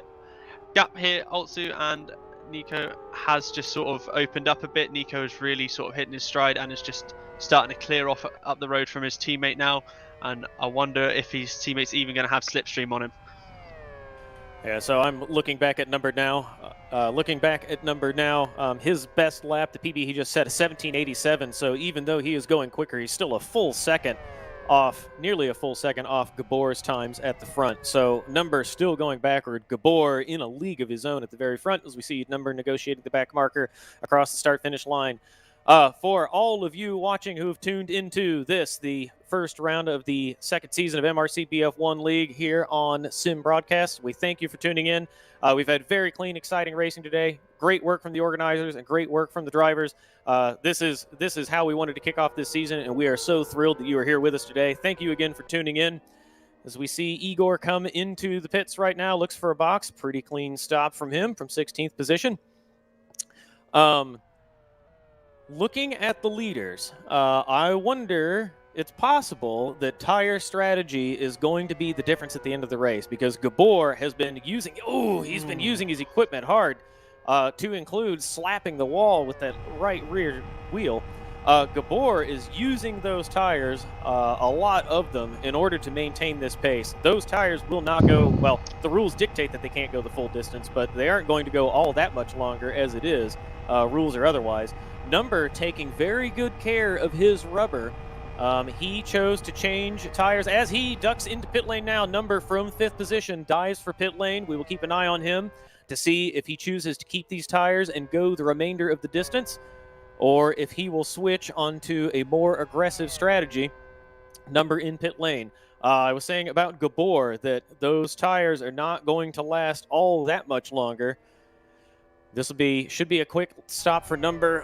Should have been a quick stop for Number, but he's still stopped, and he's away now. All right, he's taken fuel only to the end of the race. We saw some drivers do very quick stops in the middle to just fill the gap in fuel. We said early on that it'll be about 210% fuel to make the distance, but Number taking enough to go the remainder of the distance as we watch Gabor once more negotiate this chicane back onto the oval part of the circuit. Avoids the concrete that time. That's no good for the car. Looking back to Nico Pantola in 2nd position, has cleared off from his teammate by 2.5, 3 seconds as he dives for pit lane as well. So Nico Pantola, this accounts for his pace. Low fuel, perhaps using the remainder of those tires to take his teammate hard on the binders, just locks up as he comes across the line, and now slowly down pit lane, looking for his box. Took a 3-second fuel stop earlier to take enough fuel in order to make the distance. Should be fuel and tires on this stop. Yeah, I was going to say his pace was quite something. He was really closing in on Gabor. I was watching that timer come down. So fuel only, I've just heard in my ear. I think 10.6 second stop, I believe it was, fuel only. So I wonder if maybe at some point I think he has to stop again and get tires. So I wonder if he's gonna swap to the R2s right at the end and go for a few laps absolutely flying. We'll have to see how he's planning the end of the race to go. Yeah, odd call from Nico, because in order to make it this far into the race, he will have had to take 2 stops in order for the fuel to last. So not entirely sure what's going on there. He must think that he can make up the time with pace at the end of the race. As we look down the order, Gabor still in front, with Alexi Lamerto in 2nd. Rick Cardall promoted to 3rd position with Nico Pantola stopped. Nico Pantola falls to 7th behind Sean Lee, still ahead of Lorenzo. As we see Gabor once more into the infield in total command of this race. It looked close early on. Number had the pace behind the leaders. Looked like he might be able to challenge, and then chose to go on to an alternate pit strategy. So we keep an eye on him. We know he's one of the contenders at the front when things cycle out. Alexi Lamerto now back in 2nd position, but a full 14 seconds behind the leader, Gabor. Gabor in a class of his own today. Yeah, I'm a bit confused what happened with Voltsu as well, because he was really close until the pit stop cycle happened. So I wonder if maybe he's also on I'm assuming he's also on an alternate strategy to Gabor. So we'll have to see. Oh, Nico has retired there from the race. Yeah, he was just given a stop-go penalty. We're hearing in our ears he hadn't done his tires. So he has rage quit. was the assessment from the voices in our ears. Yeah, he's bungled that pretty badly, and knowing that he would fall well down the order, has chosen to retire. That will promote everyone permanently who might have been ahead of him at the end of the race. That puts Rick Cardall firmly back in 3rd position. He had lost that position to Nico Pantola on what appeared to be a brilliant pit strategy at the time. Now Emre Khan up to 4th, and Ayub running in 5th. This happens from time to time. We take a moment to reassess the order, to get our bearings. And Ayub, Sean Lee running clean and quiet races. They're in strong positions in 5th and 6th. number up to 9th, a minute off the lead, just nowhere near Gabor, though we know Gabor will need to take tires at some point. He might stop late for R2s, possibly. We might see that, or he may go with the conservative strategy and stick to R3s. He's far enough in the lead that he doesn't have to be too creative, as we see Gemini being chased right now by Prasant, battling for 12th position. Prasant deep into the corner. Not a very strong exit, though. Closed up very quickly into the banking bend. Now Gemini runs away through these sweeping bends and into the Parabolica. Prasant closing in the corner. This is such a brilliant shot. I love it because you can see which drivers are how the setups vary. You can see Prasant obviously carrying much more downforce and able to close into the corner, but then just not as much off the exit. Keeps the car tight here. He'll need a brilliant exit through here. He'll need a brilliant exit here to catch the slipstream, but I think he's carrying just too much downforce. Gemini a little bit ragged on the exit. Just losing the grip, the traction from the rear wheels and touch the wall, but I think he'll be just far enough ahead. Prasant. Yeah, I think it's we're close. seeing it. I don't think they're quite there, yeah. Yeah, I think he's just got maybe a bit too much downforce. He's just pulling away from him there. See, it's just going on him, so it's definitely got a bit more. I don't think it's a horrendous amount more downforce, but it's enough. As we see Sean Lee coming into the pits now from 6th position, so he's going to, of course, lose a few. Let's see what he's doing here in the pits. I'm hearing probably just fuel only. Yeah, which has been confirmed. He's just fueling up and going. Just doing. And he's going to get lapped now by Gabor as he comes around, staying nice and far away from that wall on the outside. Doesn't need to take any risks. He's 14 seconds ahead at the minute. I'm not sure Gabor will get by. This will be pretty close because Sean Lee's at the pit exit line now. This is the worst nightmare for the leader is coming up on Sean Lee leaving pit lane like this. Ooh, Gabor will be relieved to see that he is well clear of Sean Lee. I'm committing to the Sean Lee curse here. Fair play to him, though. We give Sean Lee a hard time, but he has run a very clean and very consistent race today. Comes out still in the top 10 behind the leader. A good race from Sean Lee. Prasant, we just saw battling with Gemini. Hard on the brakes. Nearly loses the rear of the car and has to bring it all the way down to the yellow line. Manages to slow the car before he jumps on the limiter and now into one of the first boxes of pit lane. Nice, clean stop into the box.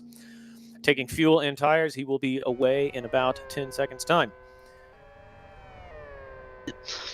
Back riding on board with Gabor, just in control of the race. He needs to keep going, keep his pace up, and he should be okay. Got Altsu there in 2nd place. He's 14 seconds back still.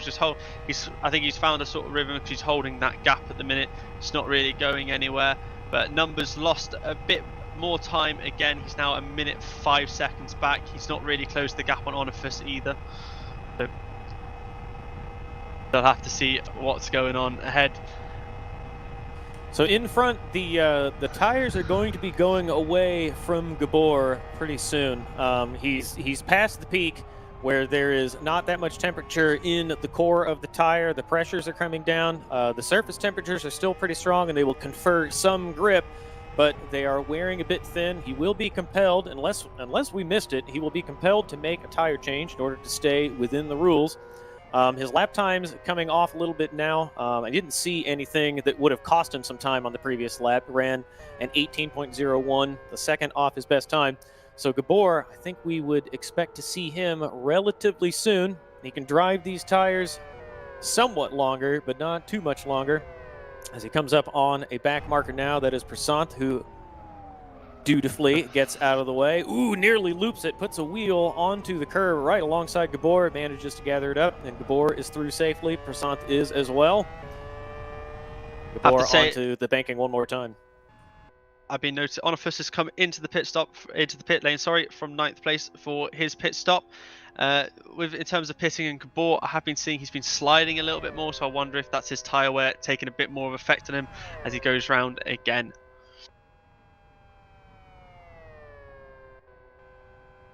We're coming up to the 3/4 of the race distance. That'll be at lap 45, of course. So we're going a long way through the race now, and Gabor is firmly in control. Big gaps in terms of positions for the top 5. No one's really close to be looking to make a move, and the top 7 really are all clear away, with 8th just 2 seconds behind 7th. Yeah, we'll keep an eye on Christian Schnotsky because he is catching number. You can see he's got number clearly in his sights right now. Schnotsky a little bit deep into that second left-hander. He uses lots of curb and a little bit of the gravel there. Very ragged exit. I don't think he meant to turn in quite so early. That will have cost him quite a bit of time. We can see number streaming away in the distance around the banking. Christian Schnotsky has done well to recover. He ran as high as 3rd position early on, damaged the car. He's now appears to be catching number. Number will hopefully we'll get a word with him after the race and ask him about his strategy, because I think we feel confident that he has a plan because we know he's talented and he's very quick, but it appears perhaps his plan has not worked out as he hoped today. So hopefully we can get a word with him, learn more about his strategy and where it may or may not have gotten wrong. Obviously, 17 laps remaining in this race. It could still come good for him. He may surprise us. There's plenty of time left. Plenty of time left for surprises from other drivers on the circuit as well. We've seen a few drivers in the gravel. It's always the possibility of a safety car in one of these events. Yeah, just heard Christian that he's Schnotsky. gaining... Sorry, Tom, go ahead. I've just heard that he's gaining at 0.2 seconds, so he's really closing in on him. Could be seeing a 2 seconds, 0.2 a sector. Sorry, he's right on him now. So we're going to be seeing quite possibly either a move this lap into start of the next lap into turn 3, I believe it is, or if not, possibly we're going to be seeing the move the lap after. Do have to wonder what's gone on with Number's strategy. He's a minute behind, so which is unfortunate for him, but we'll have to. He's got to fight for every position he can gain at the minute. Great shot looking back from his machine. Christian Schnotsky not catching as much as he was. He might choose to wait behind number here. He's been strong in all sectors, meaning he's certainly strong in the middle part of the circuit. Number goes a little bit wide, clips the grass just ever so slightly. 0.6 on that lap. Christian Schnotsky now hard on the brakes, going to use the banking, goes a little bit wide, can't get the car all the way down to the curb. Much closer to number on this lap. We can see it clearly from this onboard shot. Christian Schnotsky will want to get good drive off of this corner. He wants to carry as much speed as he can, not sacrifice grip to the downforce. Drives it perfectly, catches on the way out of the corner. Number clearly struggling. Christian Schnotsky, brilliant exit. He'll be hard on the brakes. Want to keep as tight as he possibly can down to these apexes. Goes a little bit deep there, but manages to get the power on early. He's going to take as much gravel as he did on the last lap. Gets a brilliant exit over the curb this time. He is right behind Number, firmly in his slipstream. Number is a sitting duck. Christian Schnotsky will want to play with his food a little bit, hang out in the slipstream, time this so that he can make the pass coming around. Oh, nope, I take that back. He decides to go through. We'll let Number run in his slipstream. Hearing messages from race control that there is a car spun in turn 12. Gabor spun in turn 12. Looks like he's going again now, though. Ayub was also pitted, so they did also gain the position on him then as well. And Schnotsky has made the move on Number, stuck, and he just wants to pull away now. Number needs to just try and hang on as best he can and try to see if he can get him back on the slipstream on the next lap, or maybe use him to help pull himself along down the straights. I don't know that he will. A lot happening there all at once. Christian Schnotsky made the pass early on, but was able to defend it. Gabor, no worse for wear as far as we can tell. He continues off in the lead. Lost 4 seconds to Alexis Lemerto, but still has a big gap, an easy margin in front.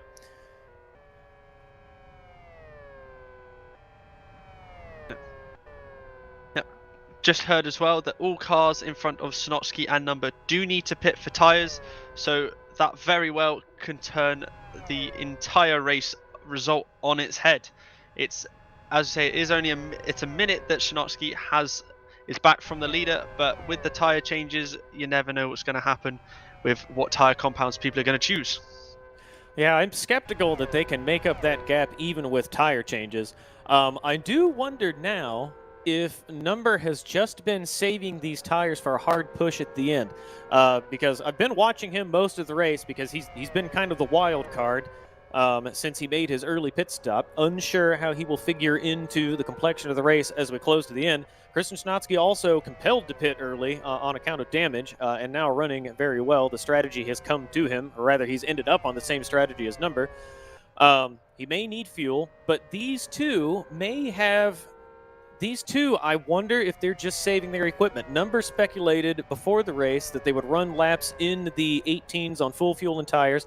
He has been running very consistent laps right around the 18s, so I wonder now if he's not been trying for the ultimate pace and is instead just saving the machine.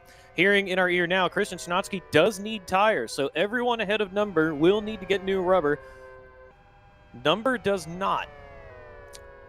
So, still some variables to be revealed before this race concludes. Now passing the 3/4 distance. Gabor has started the 46th lap of the race, and Aroni, we see Aroni dive for pit lane now. Got damage on the right front. That wing is broken. Yeah, oh, he's got a puncture. He's lost the right front tire. Yeah, that's not going to help him where he was. I think he's 13th place. He's got a lap between him and 14th, so I believe hopefully for him it won't be too bad, the damage. We just have to see how he comes out.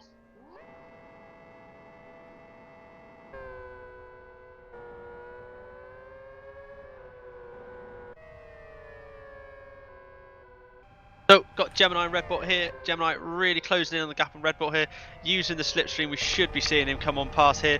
He's got the most of the oval left. As we see him go for the move there, starting to the inside. Redbot's just let him through, sticking on the outside there.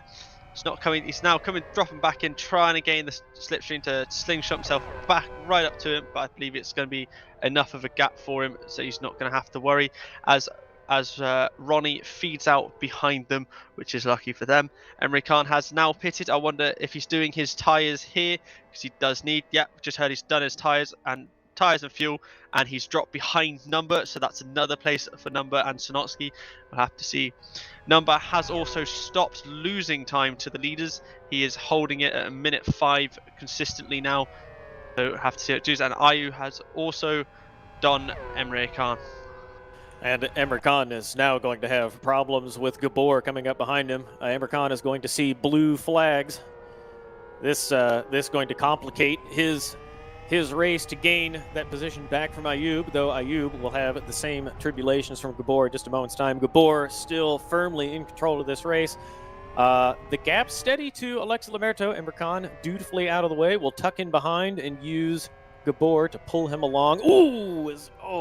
Emre Khan nearly lost it over the curb there. The rear of the car getting away from him. The tire's not quite up to temperature. That will have been a frightening moment for him.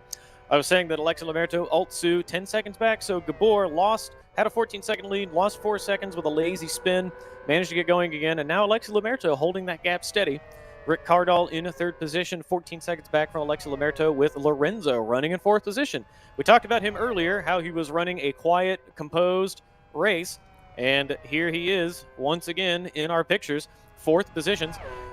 There is a Driver of the Day vote for the first round of the MRC BF1 League Season 2. That link is in chat. You can see it posted by MRC Racing. If you would like to go vote for your Driver of the Day, go do that now. The vote will close at 1700 UTC. That is a little less than 1 hour's time. My vote at this point is Gabor, but there are 11 laps remaining, so could yet be some surprises for the Driver of the Day. Maybe hold your opinions for just a few laps to see what unfolds. But right now, Gabor firmly in control, certainly appears to be the Driver of the Day. I was saying Lorenzo running a quiet race, strongly in 4th position. We'll have to check and see if he needs to stop one more time. I believe he does. Christian Schnotsky well into the grass. He doesn't need to go wide there. He doesn't have to push hard. But he has managed to collect the car. Oh, he's gone wide into that sequence of corners as well. That will, he's running very ragged there. terrible exit, went wide into the cement. Number is going to have a great exit out of that corner. Might just catch the slipstream coming into the front stretch. I think he might be just a little bit too far back, but that will have compromised Christian Schnotsky a ton. Number knows what to do here. He's going to catch the slipstream from the back marker. Just use a little bit of it, get a sniff before Akshay goes up the banking. Number closing in on Christian Schnotsky once again. Not enough to catch the slipstream, but that will have woken Christian Schnotsky up. Yeah, I think maybe a lack of concentration there, and it's cost him big time. It's some big issues, and I hope for his sake he didn't pick up any damage when he hit the wall.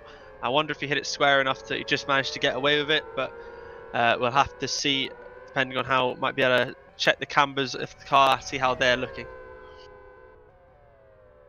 Yeah, Gabor coming through Ayub right now. Blue flags for Ayub, who pulls over to the right, lets Gabor through on the racing line, and then tucks in behind him. Alexi Lamerto also negotiating back markers. Could not see who that was ahead of him. It's not Akshay. It'll be Sean Lee in 9th position, about to become a victim for the 2nd time to Gabor's insane pace. Sean, there we go. Sean moves out of the way, wide through this corner. That's a tricky place to do it because there's not much grip on the outside there, but Sean Lee smartly out of the way, lets Alexi Lamerto through, weaving for reasons unknown. Perhaps we'll ask him about that after the race. Alexi Lamerto still 10 seconds back from Gabor. Gabor yet to make another pit stop. Alexi Lamerto as well, along with Rick Cardall, and we believe Lorenzo. We know Christian Schnotsky also needs to stop, so Number up to 6th position, the wild card in this race. But well back, 1 minute 6 seconds off the lead. Gabor, once again, we've repeated it before, we'll repeat it again. Gabor, the class of the field today. Though Alexi Lamerto took a few tenths out of him that lap, may have something left for Gabor at the end of the race. As we see Rick Cardall going through the banking. Number now close to Christian Schnotsky one more time. Christian Schnotsky, sweeping around the back marker. Whoo! Yeah, that was the Fox. Don't really blame him for that. He was on the racing line. It's on them to, it's on the trailing car to safely negotiate the back marker, but I think the Fox may have been a little bit too much off the pace in the racing line. There's Christian Schnotsky, gets it wrong coming out of that right-hander.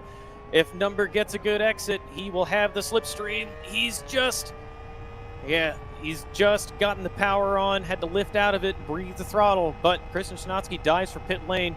We know he's carrying at least some amount of damage because he slapped the wall pretty hard on the way out of the infield a few laps ago. We watched Christian Schnotsky trundling down pit lane. He will need to take tires. Don't know if he needs to take fuel. We will see in just a moment if he does. Number up to 5th position, does not need to take tires. Off in pursuit of Lorenzo, 5 seconds up the road in 4th position.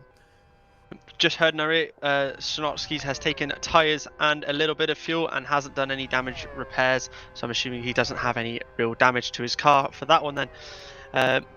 Gabor has pulled a bit more time back out of Altsu. The time he lost, he's quickly rectified and pulled that straight back. He did. That leaves Number into the top 5 now, just 4 seconds to Lorenzo ahead, and I do believe he still needs to pit for tyres. So that is quite possibly looking like... Sorry, Number is still quite possibly on for a podium, depending on how long it's going to take, how Rick's going to do the next few laps before he pits. We'll have to see if he's going to pop out with enough time yet to defend that podium place. It'll be close between Number and Rick on time, and it's also going to be close on Number's tires. The pressure's coming down as they wear off. He's got 8 laps to make these tires last and also make up the gap on Rick Cardall. Rick Cardall does need to stop. We know it'll be about a 25 to 30 seconds that Rick Cardall will lose in pit lane, barring any mistakes. That stop will take a little bit longer for him than some of the earlier pit stops because he needs to take tires. We'll keep an eye on Rick Cardall to see if Number is able to make up those positions. Number also needs to catch Lorenzo. He's in 5th position right now, though we expect Lorenzo will drop back on a stop any moment now. As we look at Alexi Lamerto, still 10 seconds back of Gabor. Rick Cardall goes through one more time around the banking, skips pit lane, not stopping yet. This will be close at the front as the laps unfold. Christian Schnotsky now all over. Onifus, I believe it was. Yeah, that was Onifus. Nice. Nicely passed, but then he's coming back with the slipstream, trying to hold it round the outside. Oh, I wonder if they made some contact there. But he's gotten away, he's gotten ahead, and he's got his pace still on, and he's trying to pull away again. Rick is right behind this, so this is going to cost Rick time, which is all going to play into Number's hand for the fight for that podium position later. He's going to have to hope he can get past with minimal issues and just keep going. The issue he's going to have a Schnotsky who's got some great pace on at the minute, so it's going to cost him some time, especially if these two are battling. They're not going to want to let him through that easily. No, this is not the ideal situation for Rick Cardall behind two drivers battling. They will have blue flags from Rick Cardall, but I don't think they'll pay much heed while they are racing. In the background, Number from 5th position. We know he'll be promoted to 4th when Lorenzo takes his final pit stop. Number set his fastest lap of the race on the previous lap, 17:72. Rick is coming into pit lane down below the yellow line, chooses now to pit instead of getting involved in this fight. Wisely done by him. He needs to make a quick entry into pit lane, minimize the time that he is stationary, and then a rolling down on the pit lane speed limiter. We're watching Number coming through the Parabolica right now as Rick Cardall comes down to his pit box. Number out of the Parabolica and coming down to this sequence, this double left-hand sequence and the chicane onto the banking. Rick Cardall still stationary as we look to Number once more. Rick Cardall, I expect he will be ahead pretty easily. He's rolling again out of his box. He'll take the tight line through pit lane. This is smart. You can save a few tenths doing this, and those tenths add up. Number just now on the banking and coming onto the front stretch. He's going to be behind Rick Cardall, but it will be close. Numbers got ahead of steam. Rick Cardall is just off the limiter. Number down to the banking. It's going to be close. Rick Cardall on the throttle. He's almost up to speed. Rick Cardall's going to come out on the circuit just ahead of him. Avoids the blend line. Number gets him on the outside. He's done it. Down to the curbing. Cuts off Rick Cardall. Misses him by inches. Brilliantly done by Number, but now he needs to defend Rick Cardall. Rick Cardall is on low fuel and he's on fresh rubber. Number, those old tires, the surface temperatures are there, but the pressures are gone. He has to make these last another 6 laps and keep Rick Cardall behind him. This will be very close. Meanwhile, both of them are still chasing Lorenzo. Lorenzo needs to stop. This will promote Number to 3rd, but he has a job to do to keep Rick Cardall behind him. Rick goes a little bit wide into the corner. Tom, save me. I'm out of breath. I don't know if we missed something during all that excitement, but Alto is 50 seconds behind Gabor, so I'm assuming he's done his pit stop. So he did pit. Yeah, sorry, I think I missed that. Yeah, so Lorenzo now just 1.5, nearly 2 seconds. I think he's into the pits. Lorenzo's into the pits, so that's going to promote Number up to 3rd place now as he's just overtaken him. I think just there. And Gabor is coming into the pits as well, so this is where we're going to see how it's all going to pan out now, whether he's had more traffic than Altsu in those last final laps, and how Altsu's going to come, what sort of time he's going to be able to put in on this lap here now. Watching Altsu and Number. Number has managed to gap Rick Cardall slightly. He's got about 2 seconds on Rick. Not sure what happened to Rick, if it's a consequence of his tire still coming up to temperature, if he's made a mistake. We've got Altsu on the picture now. Late apex into this corner. He wants to get good drive here, and then late on the brakes into this double left-hand corner. He was about 10 seconds back of Gabor before this sequence of stops. Dropped 50 seconds back. Gabor now rolling again, about to come to the pit exit line, and off the limiter. Now, back up to racing speed on the apron, well ahead of Alexi Lamerto. Gabor, a literal mile ahead of Alexi Lamerto. Not sure what happened to all that time. A pit stop doesn't account for all of it unless Alexi Lamerto fixed damage. Not sure what happened there, but Gabor off in the lead, well ahead of Alexi Lamerto, firmly in control of this race. And further back, Number is gapping Rick Cardall. Number came out right ahead of Rick Cardall. Rick Cardall's nowhere to be seen. Has Rick spun? Yeah, I believe Number is on R3s and everyone else is on R4s, so he does have the tyre advantage, and we'll just have to see. Altsu lost 6 seconds in that pit stop cycle there with his stop, so I'm wondering, I think he might have been stationary a bit longer maybe, or just worse traffic as it went through. Yeah, Number's going to have to set some truly incredible lap times in order to make up that gap. I don't imagine it could happen, but we've seen mistakes. We've seen surprises in the past, and we know that Number, when he's in a rhythm and he has the bit between his teeth, we know that he can be very quick at the end of a race. Though Number now negotiating back markers himself, he'll be just behind Redbot. Redbot not moving out of the way, though. Okay, Redbot nearly loses the rear of the car trying to get out of his way, but Number is through and on to the banking once more. 15-second gap to Alexa Lamerto, who is going around slowly on R4s. Rick Cardall has disappeared behind Number. We expected this might be a challenge with fresh rubber and low fuel, but Number has checked out. As we look back to Ayub, 8 seconds back of Rick Cardall, watching Number coming through the banking now into the infield. His last lap was a 17.99, so he is very consistent, but he does not have the fastest pace of anyone in the race. That still belongs to Gabor pretty easily. A little bit wide, just touches the gap there, the grass there. I think Number is on for P3, but we will keep an eye on this and see if he can close that gap to give us an exciting finish. That has to say, Number, a fantastic drive, getting the car back up. I just think nobody's had any answers to Gabor's just ridiculous pace today. He's just been absolutely flying, absolutely on it. I think he's just nailed it today. Number is flying in compared to Gabor right now, but it's 30 seconds over the next 2-3 laps. So I think that is gonna be the positions currently. We'll have to see something quite drastic for a positional change at this rate between the top three. So I think now this is a good time to backpedal some of our speculations from earlier in the race that perhaps Number was not on the ideal strategy. He's finished right where he might have. He was running P4 early on when we saw him duck into the pits to go to, I think, what we'll call the alternate strategy, given everyone else ahead of him at the time had chosen to go long.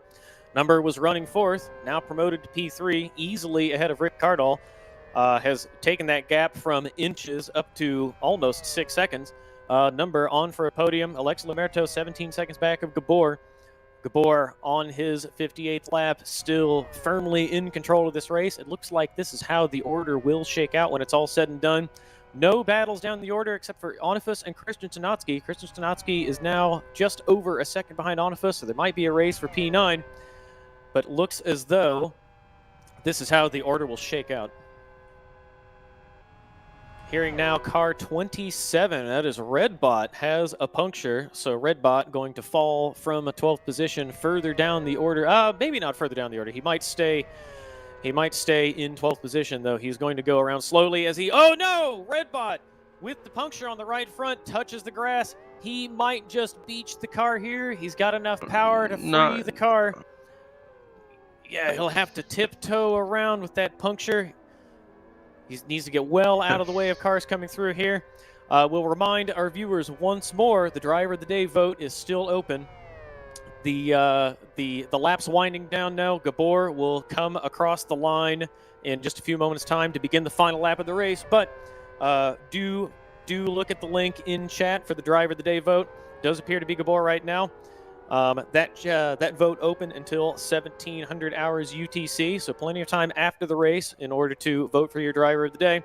As we look to Alexa Lamerto, who is still losing time to Gabor, and Number, though Number nowhere near enough pace in order to close this gap.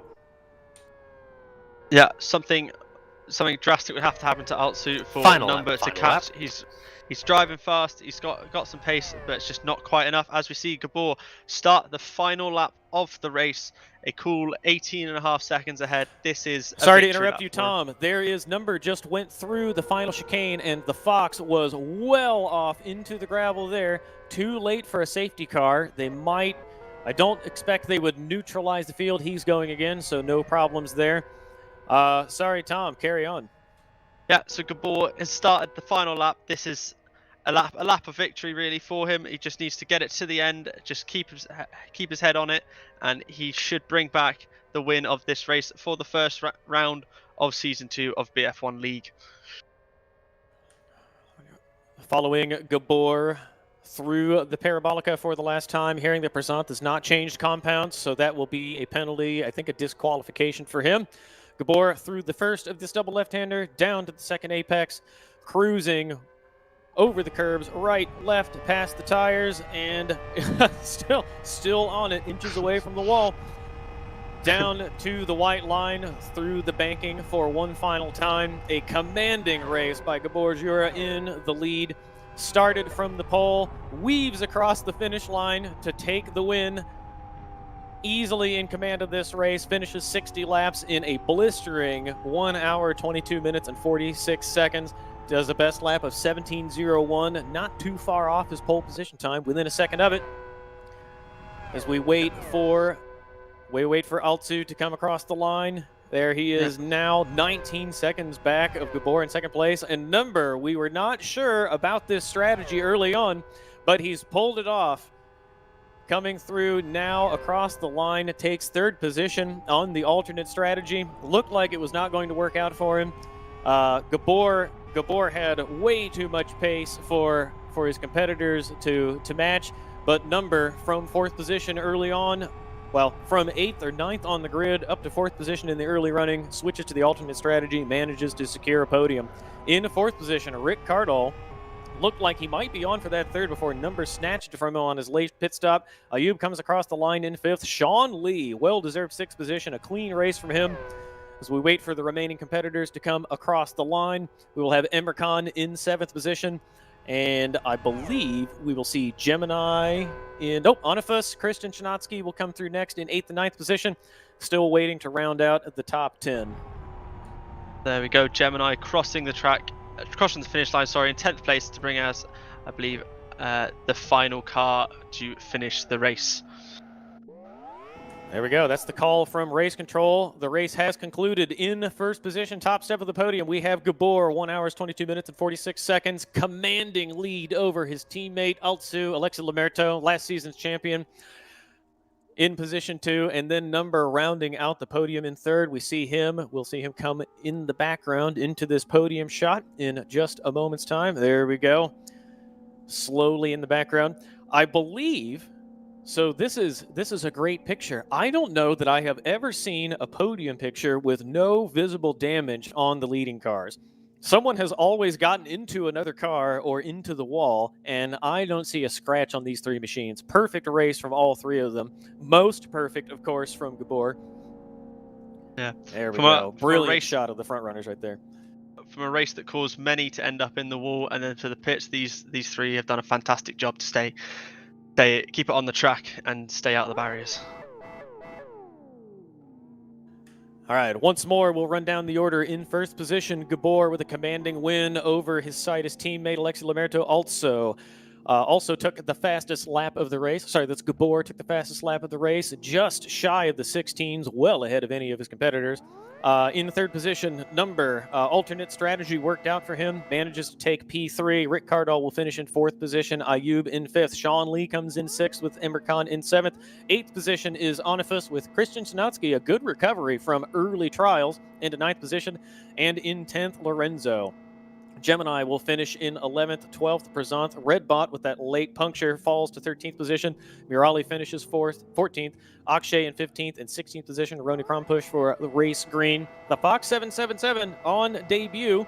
A few offs, a few challenges here and there, but manages to get through to the finish. Igor will finish 18th. Nico Pantola, who ran strong early on, will finish 19th after a strategy miscalculation, failed to change tire compounds. And in 20th position, we have Morera. We will take a break for just a moment, and then we will return for interviews.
All right, we are back after a brief respite, and we have in the commentary box Zdravka Toponiak number that we weren't sure that was going to work out. You pitted early, took what we called an alternate strategy, and then you surprised us at the end. Came together for a podium position. Tell us about that.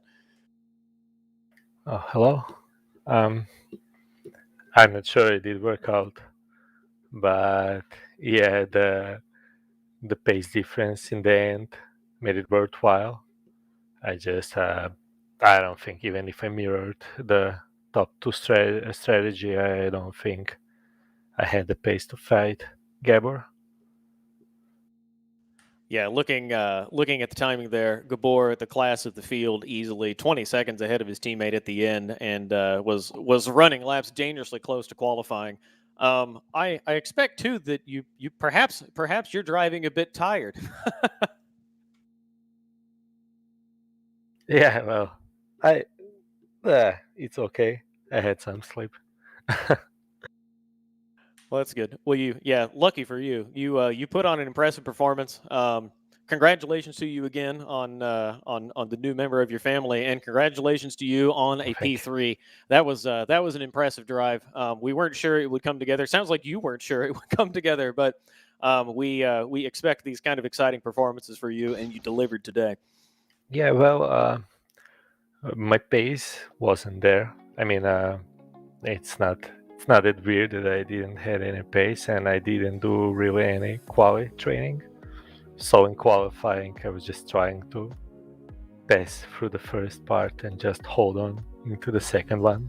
I think I got a P8 or something, and it just shows how far off my quali pace was. But I put R4 at the start. I was thinking maybe some safety car, maybe something. I know I had fuel consumption low enough to make almost whole race with only one pit stop. But I didn't want to do full stint on R4s. So I maybe hoped for a safety car at the start to let me get rid of that R4 and make me do only one stint race. But when I saw that it didn't came, I just tried to push R4 as hard as possible, but it's hard to heat it up. I don't think I ever heat it up during the stint. But yeah, the pace wasn't so bad on R4s, just that on the hot R3s balance was a bit off. But as I say, even if I mirror the strategy, maybe I could have got Lamerto also, but surely Gabor not. So good job by them.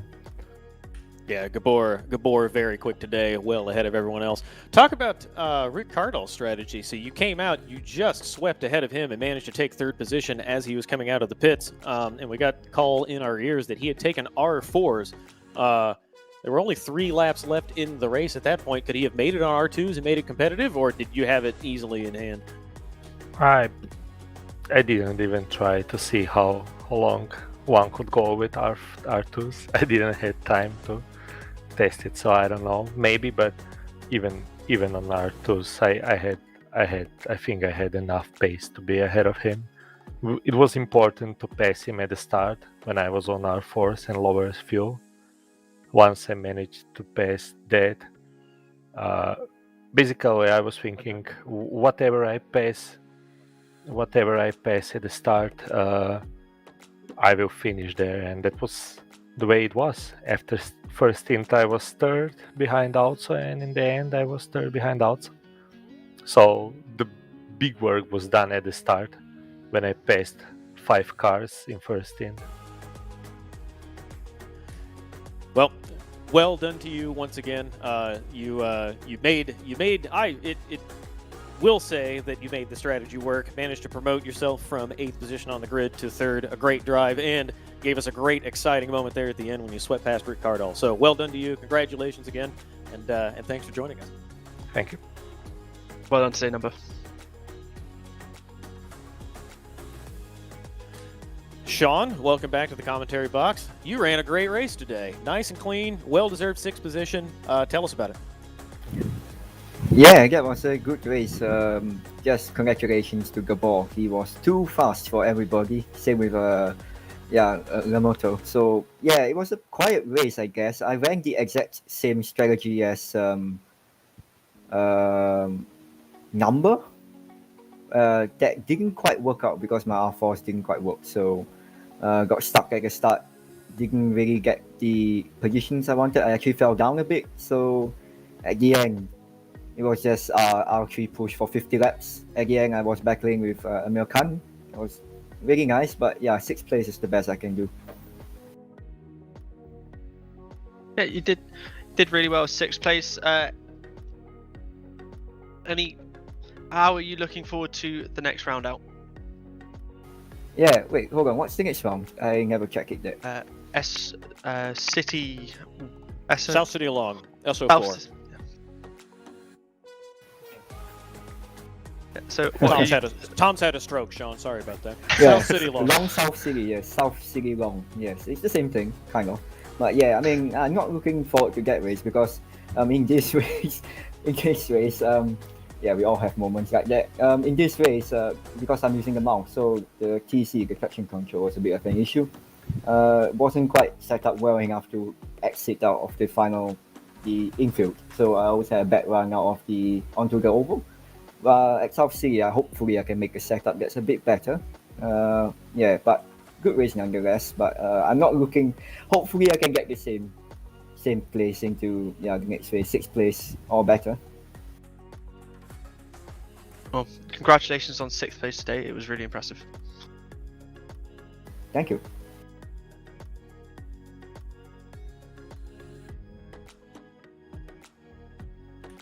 All right. Thank you for your time, Sean. We always enjoy talking to you. We got one more interview. This is the Fox coming into the commentary box right now. Welcome to the commentary box. Thanks for joining us. You had an up and down race. Ran close to the back, but you made it home at the end. Had a few trips into the gravel that we saw. Thought we might have some safety cars, but apart from a few troubles, it looked like your race went okay. Tell us about it. Thanks. My problem today was I did some. The first problem was that I had to make a new fresh install of my game during the classification, and I couldn't do the classification, so I start from last. And on race I did some strategy mistakes. But I'm quite happy that when I put the right tires, I did a quite good pace for the first some part of my lap. Good. That's good to hear.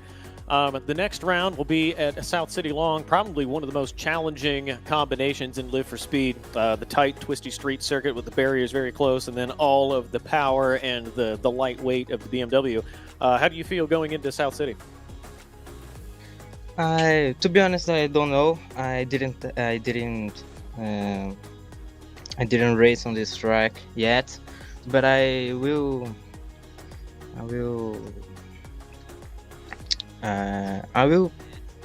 practice to race there, and hopefully we get a better result.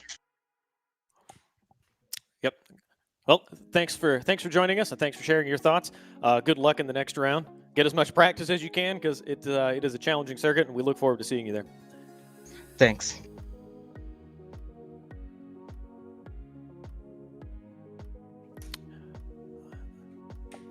All right. We are about to round out our broadcast. We want to thank everyone who's been involved today. Most of all, our viewers who have tuned in on twitch.tv. Couldn't do this without you. We're very thankful to have your patronage and tuning in to watch us. We love putting on these shows for you, and we really enjoy having you here. Thank you to New Dimension Racing and the MRC team for putting on a brilliant series, an excellent first round to this BF1 championship. You can see on the screen now the calendar. Round 1 concluded today. Kyoto Ring National Reverse. Gabor is your winner. In 3 weeks' time, we will be at South City Long for round 2 of this season 2 of the MRC BF1 League. And then you can see the rest of the calendar there. Round 3 at Aston, round 4 at Fern Bay Gold, round 5 at Aston Classic in February, and then rounding out at the end of February, we will be at West Hill International. We do want to say a word before we leave. If you've not seen the news, this morning, Frank Williams, team principal of Williams Racing, one of the most famous names in Formula One, and one of the most successful individuals and teams. Frank Williams passed this morning at the age of 79. So thinking about his family, we thank him for all his contributions to motor racing and Formula One. Have a care for him and the Williams team and his family. From us at Sim Broadcast, my name is Travis Mehlinger. I've been here today with Tom Jones. Peter Butcher is in the background working the cameras for us. Chris McElroy has designed those cameras for us. Tilo Falkenberg did our graphics. From everybody at MRC and NDR for helping officiate and organize this series, we thank them. And once again, all of our viewers, thank you very much for joining us today. Have a great weekend, and goodbye.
Bye.